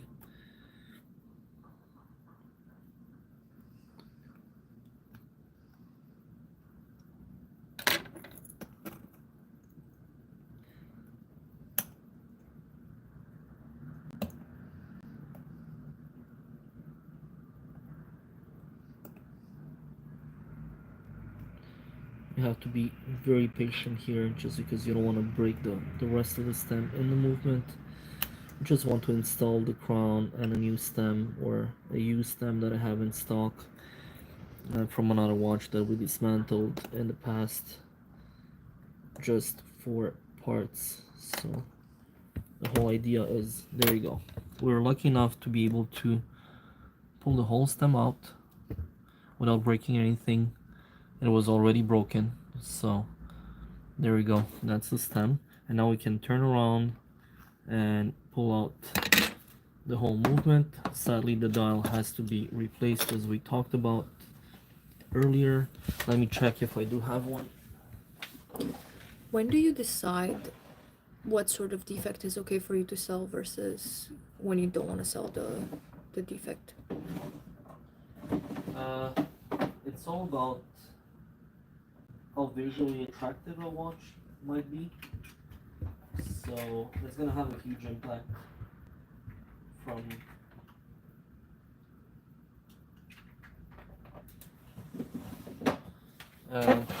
if it's something like that that really kind of bothers me, I have no choice other than doing it. Okay. So I will always replace the dial when it bothers me instantaneously, because your eyes are always going to be attracted to that one defect. If it has multiple little things, it's okay to work with.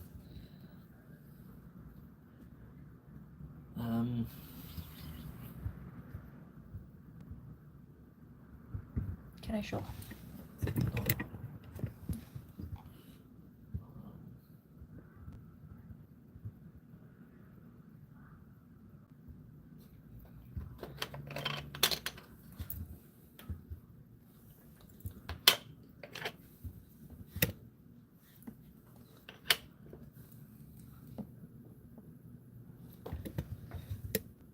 Sadly, I don't have any more doorknob dials in stock. So, What does it mean, doorknob? sorry? What's the doorknob dial? So the doorknob dial is the fact that it has two markers that are much bigger than the rest. The one at 6 and 9 o'clock. So what we're gonna do is we're gonna go with something Okay. slowly. So what happens here, we're going with a very similar dial that's going to be replaced. So we have the small dangerous writing, we have the similar Rolex font. The only thing, this is going to be a champagne dial versus the doorknob silver dial. Sadly, I don't have anything else at the moment that could replace it with what's there. And again, if you guys want to have this dial, we can also discuss. For most probably $150 more, you can have the original doorknob dial. Or if you want to buy it for one of your projects, it's going to be available around those prices on the website or eBay in the future. So this is going to be the next watch to be assembled. We're going to protect it here. And now what we're going to do is that we're going to take apart the case and have it cleaned up. Again, this crystal is too far gone, so this one we're gonna replace right away. No problem. So we're always removing the gaskets to clean up thoroughly behind it.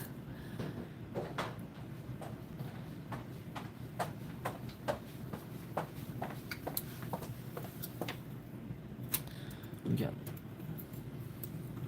same thing as all the other watches. Sadly, this gasket shows its age, and again, we're pulling on it, it just breaks in pieces. It's not doing its job anymore.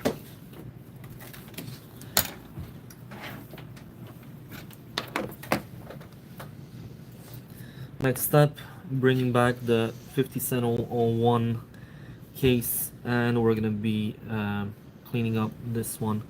It's pretty good. It's been polished slightly in the past. It does show little ages and signs of aging and wear, but overall it's a very classic, very normal overall 1601. So that's gonna be a pretty easy one to finalize.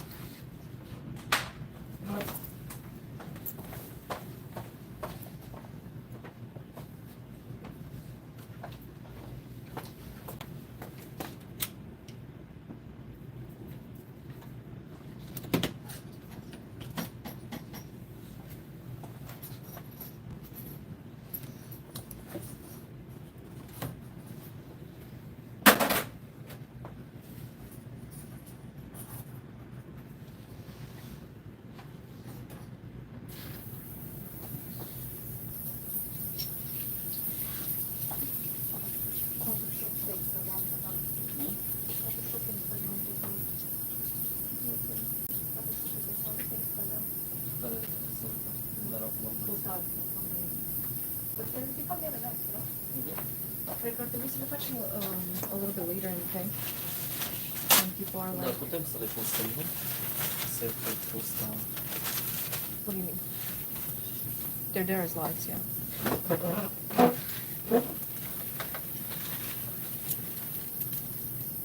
Okay, so the next one to be assembled is the 1701. So as you can tell, we're talking about the glue that was on the case back itself. Even with a pretty aggressive cleaning method, we're using Mr. Clean in our bath to clean those watches. It's still not enough to actually remove everything. So the case back, actually with a bit of paper towel here, I think it's a good 9 out of 10 for the age. And luckily, you know, that little protector just saved the day here. Just gonna clean the whole water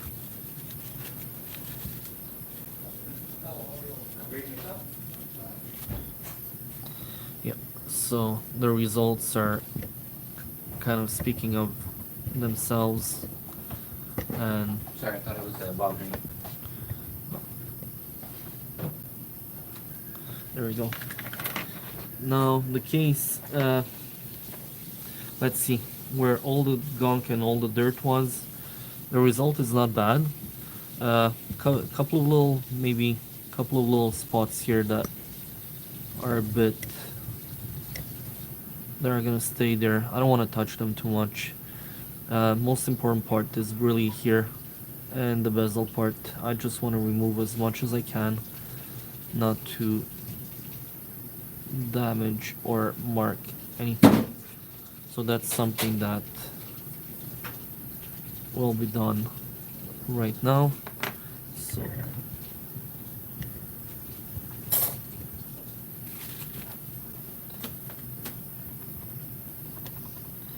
there we go. So we're not marking the case with this at all.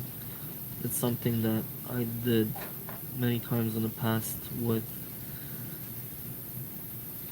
the brass pliers. So the whole idea is just to clean up as much of the dirt that still remained after the cleaning, and we're gonna finish off with the Bergeron tool that has fiberglass. So this one just removes all of the dirt without scratching deeply. It just, obviously you don't want to press too hard. Again, it's just a really nice little method of bringing back the stainless steel to its former glory around the bezel area and crystal area. So we're trying to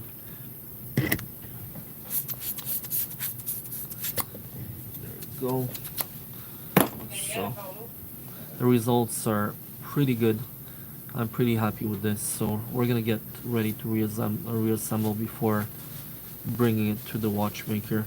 Obviously, it's a watch that has never been serviced, so it's gonna need a bit of attention. But overall, it's a very clean one. So that's our everyday life, prepping watches and assembling them for the next person to enjoy for a very long time. Let me just check what kind of a crystal we need here. So again, we're gonna be in the 57. So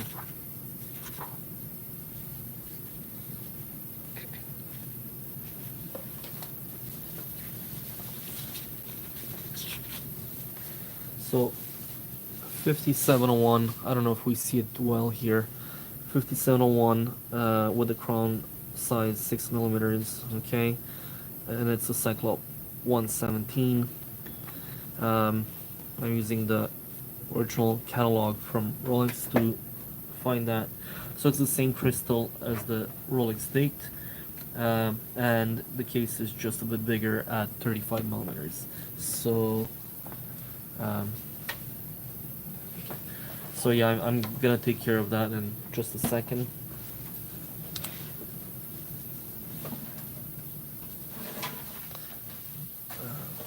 There. 117. 117. There we go.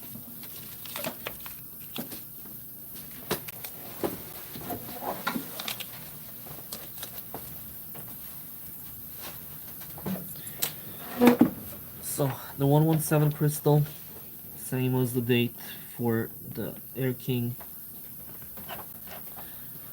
There we go. Slowly. I'm just gonna have to readjust it once or twice to be perfectly aligned. There you go.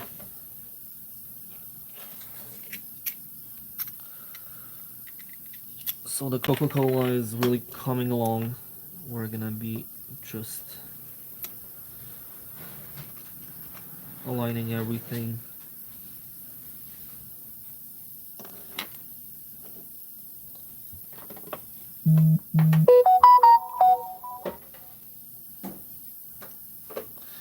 Yep. So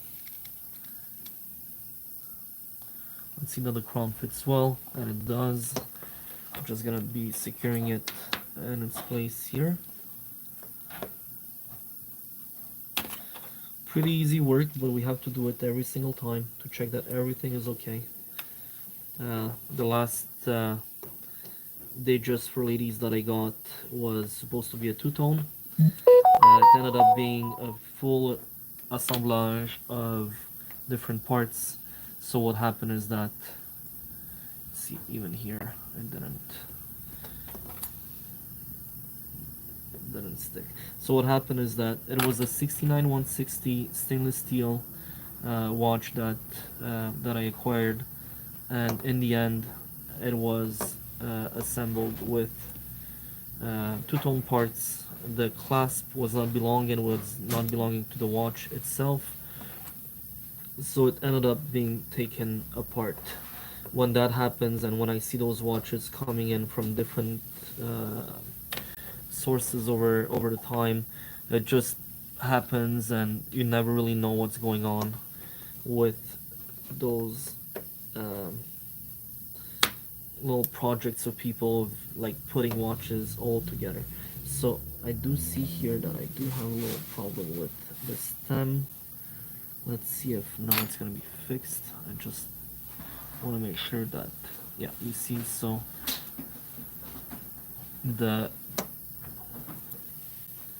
what happened here, the stem click, or I don't know how it's called exactly, is broken. So that's going to be a job for my watchmaker. As you can see, we screwed in the stem in place and it doesn't hold, therefore something is either broken or out of place. So that's something that's going to be addressed in the near future, and we're going to be closing this. Next step as well, we didn't do it yet, but it's going to be to clean up the, there you go, and for once it's aligning. People who are really picky about things aligning on Rolexes, in this case the engraving aligns perfectly with the case back, and it was dated 1983, serial number I believe 5.5 million or something similar. So does look pretty good.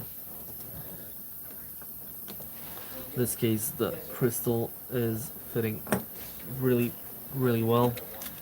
I'm going to show you another trick of installing a crystal or a bezel on Rolex. This is my most used tool, so it's Alpha, made in Japan, Exacto. It does have a lot of good use. Is like in this case, I'm just gonna press on the bezel slowly. It does require a bit of attention, not to press too much. You don't want to slide it. You can hurt yourself. So the whole idea is to basically push slowly the bezel in place, and you have a lot more control than with a big press that's gonna press even all around. Sometimes you might crack the crystal.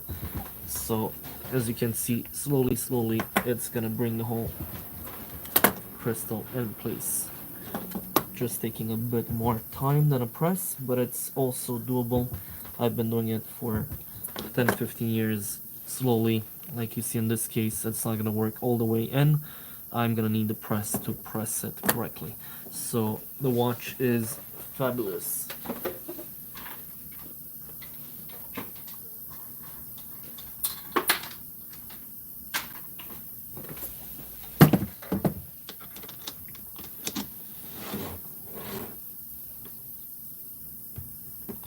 As you see, with the press, it just takes just a bit of pressure and it's all in. So you see right here we still have a bit of a gap, I believe. I can still see it a bit.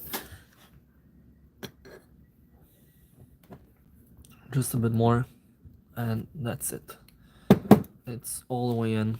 It's properly installed. So you have the crystal, you have a unpolished case on a 5701, and you can tell it hasn't been worn much. The bracelet did not do any damage or wear here or at the bottom, which is the case with a lot of them. If they have been worn for 20, 30, 40 years without being removed on a wrist, they can be easily damaged by the end links moving and the wear on the pins.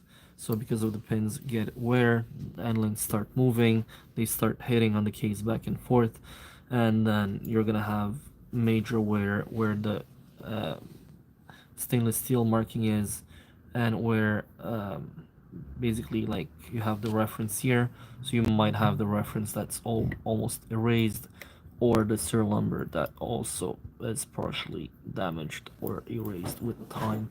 So that's the next one. We're gonna be finishing right now with the 1601. I'm gonna be removing the hands and the dial, and we're gonna jump right into it and replace that. Sadly, as we talked earlier, there's too much damage near the 6 o'clock marker. We tried removing it, but it just makes it worse. So the clear coat is going, and it's underneath the clear coat. So we're not gonna be able to save that dial, but it's something that we can give with the watch if someone wants it.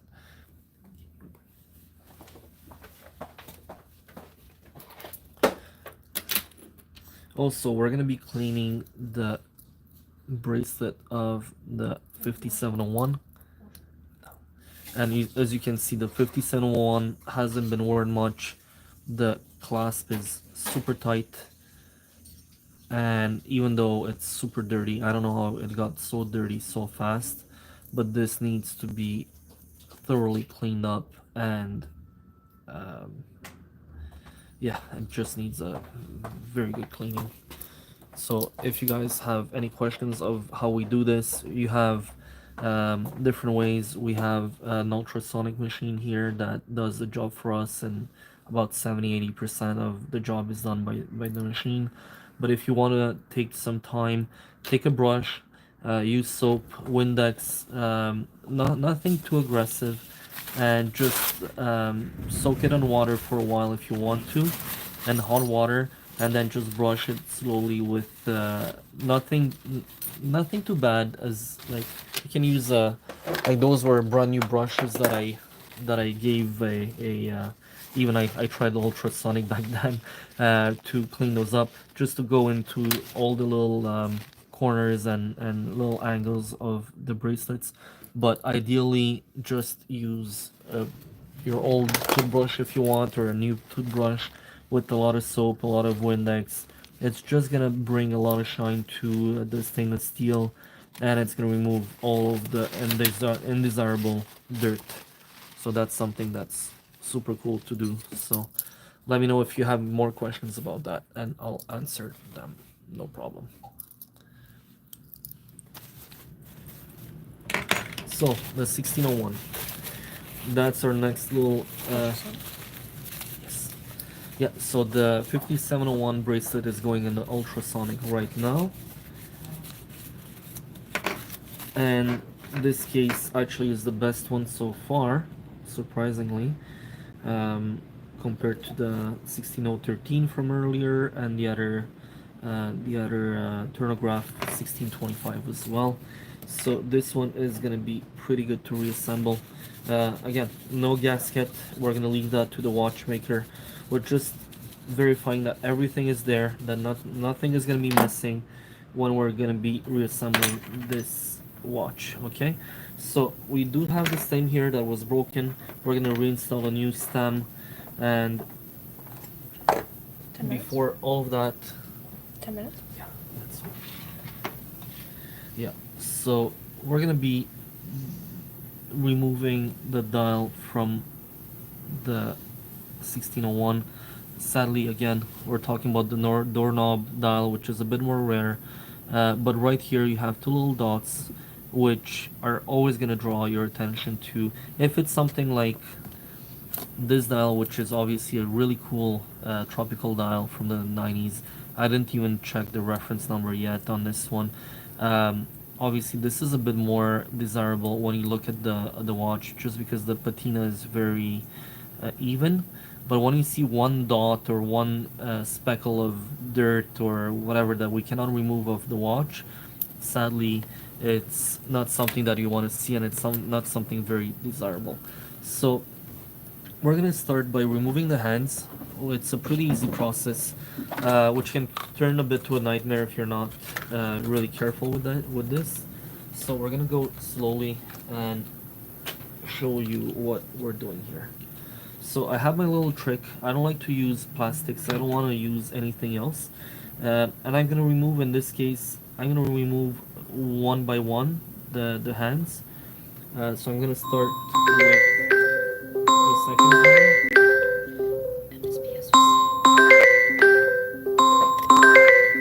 Just a sec.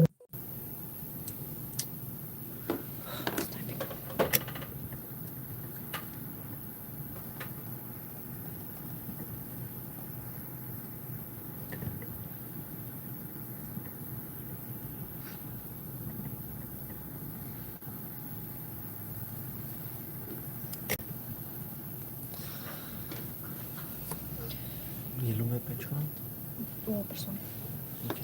So we're gonna continue with removing the hands on the 1601. Just going slowly. I normally am not so reckless, but in this case, since the dial is already slightly damaged, normally I put a little piece of paper, or we can use plastic. I much prefer using as minimal plastic around, just not to damage the little markers around the dial. So just because the tritium is very fragile after so many years. Now we're just gonna be removing the dial by unscrewing the feet, so one on each side. In this case, those watches have 2 feet on their dials, and sometimes they're a bit more finicky to remove. So we're just gonna go slowly and slightly force the dial out right there.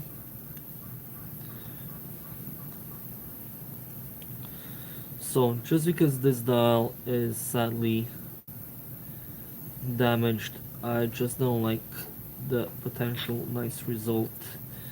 Um, so as you can see, again, there is a damage at 6 o'clock, so sadly nothing we can do there. We're going to be installing another pipe hand dial from a very similar era. So if you look at them side by side, just going to put this one in a case. So they both have very similar or identical writing. So we call those the thin Datejust writing, or whatever you want to call it. Again, pipe hand dial. This one is pretty clean as well. So I really do like the result of having this one on. Datejust 1601. Obviously right now I'm just installing the dial. So the one thing that I need to find is basically a proper crown and a proper stem for this, just because what's on it right now is, or actually was, a fake crown or a replacement crown. So as you can tell, no markings. It does screw down on the case, but it's really not what we want to see. It's something that looks really bad, so we don't want to see that on a vintage watch. And as you can tell, the crown is really not working well, so that's actually gonna go to the garbage right now. So the next step is right now just to find a stem. We want to find the proper date change, so we want to align the hands properly with the dial. Most probably I'm gonna have to find, if possible, some no loom hands for this, just because the dial is no loom.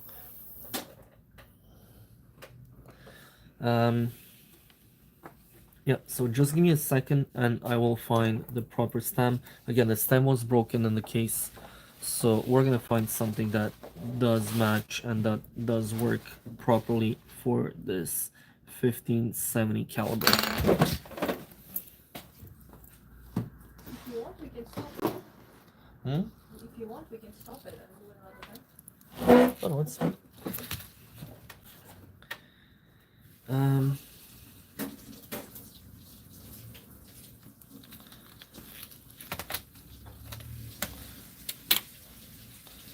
So let's see here if I have the proper stem, first of all, then we're gonna try to find the proper. No, so this is not good because I do have a lot of stems and a lot of watch parts here.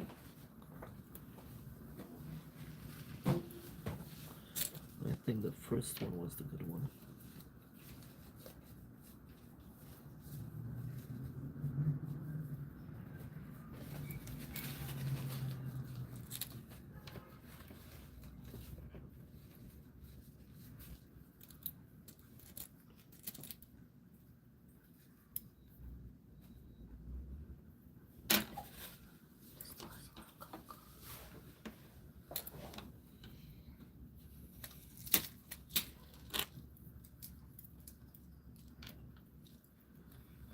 Yeah, there you go. So we did find the right stem and crown, and the 6 millimeters. So everything is there.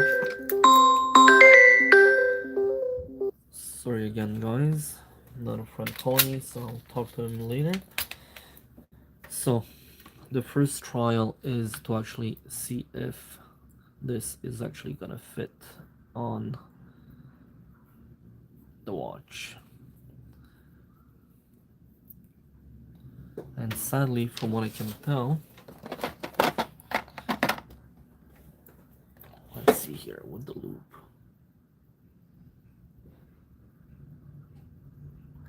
Okay, so here the tube is too far gone.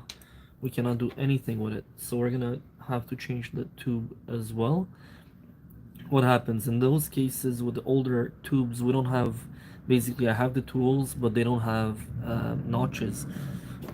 So the one way to remove those, I don't know how this is called, but basically it's a hexagon, and you just tap it in with a hammer, no other way. I'm using a hammer with basically this is brass, so it's not too aggressive. It's not gonna damage anything. Basically, I'm damaging only the hammer itself. As you can tell, I've done this multiple times in the past. So what happens? This basically is gonna hold the stem in place, and right now we're going the other way around and unscrewing the tube, which is right here. Okay, the one way of removing it, sadly this is over, so there we go. The tube is right here. Again, I'm not a watchmaker, but I found those little tricks very useful. I'm saving a lot of time to my watchmaker when he gets to start playing around with those watches, and we do have to replace those tubes every time they're too worn. So yeah, I don't know if we can see this, but if you're looking, like, I don't know if we see it very well, but if you try to look at that, the whole, Show it here. I don't know if we see it well, but anyway, it's pretty damaged. I'm not happy with this one at all, and it's not something that I would recommend to anyone to actually use on a daily basis. So we're gonna go through the tubes that I have. They're all brand new. I don't reuse something that's beat up or anything such. Therefore, Yep. It's okay, you can talk. hey Joe, how are you? Up to 5701. Yeah, of course. What is it? It's in the display. Just give me a second. Take it down. Yeah, so I did find, I believe, the proper tube right here. This one should be brand new.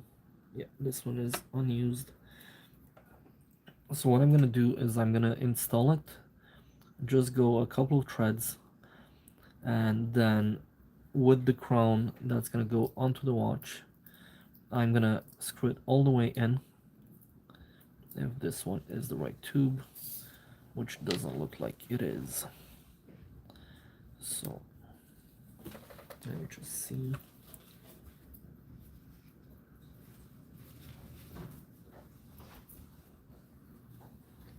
Press the W. Hmm? Press the W. That's fine.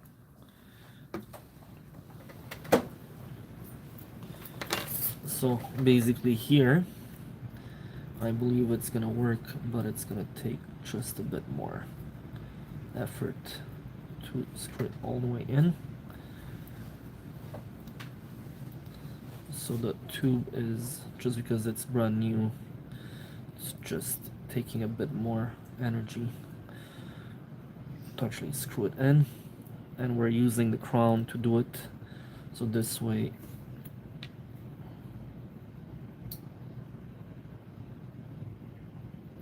so this is gonna look really good down the road, and it's gonna do a really proper job at sealing the watch in place. So there you go. This now works. Next step is to actually have the date lined up.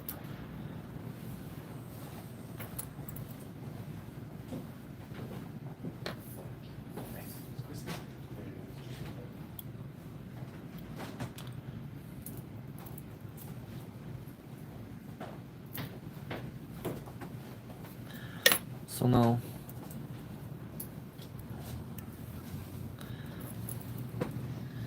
just want to finish this off, guys, install the hands, and I'm gonna have to call it a day for today for the live. Really sorry, but people are starting to walk in the store, and I have a couple of appointments back to back. So yeah, there we go. Now it just went in.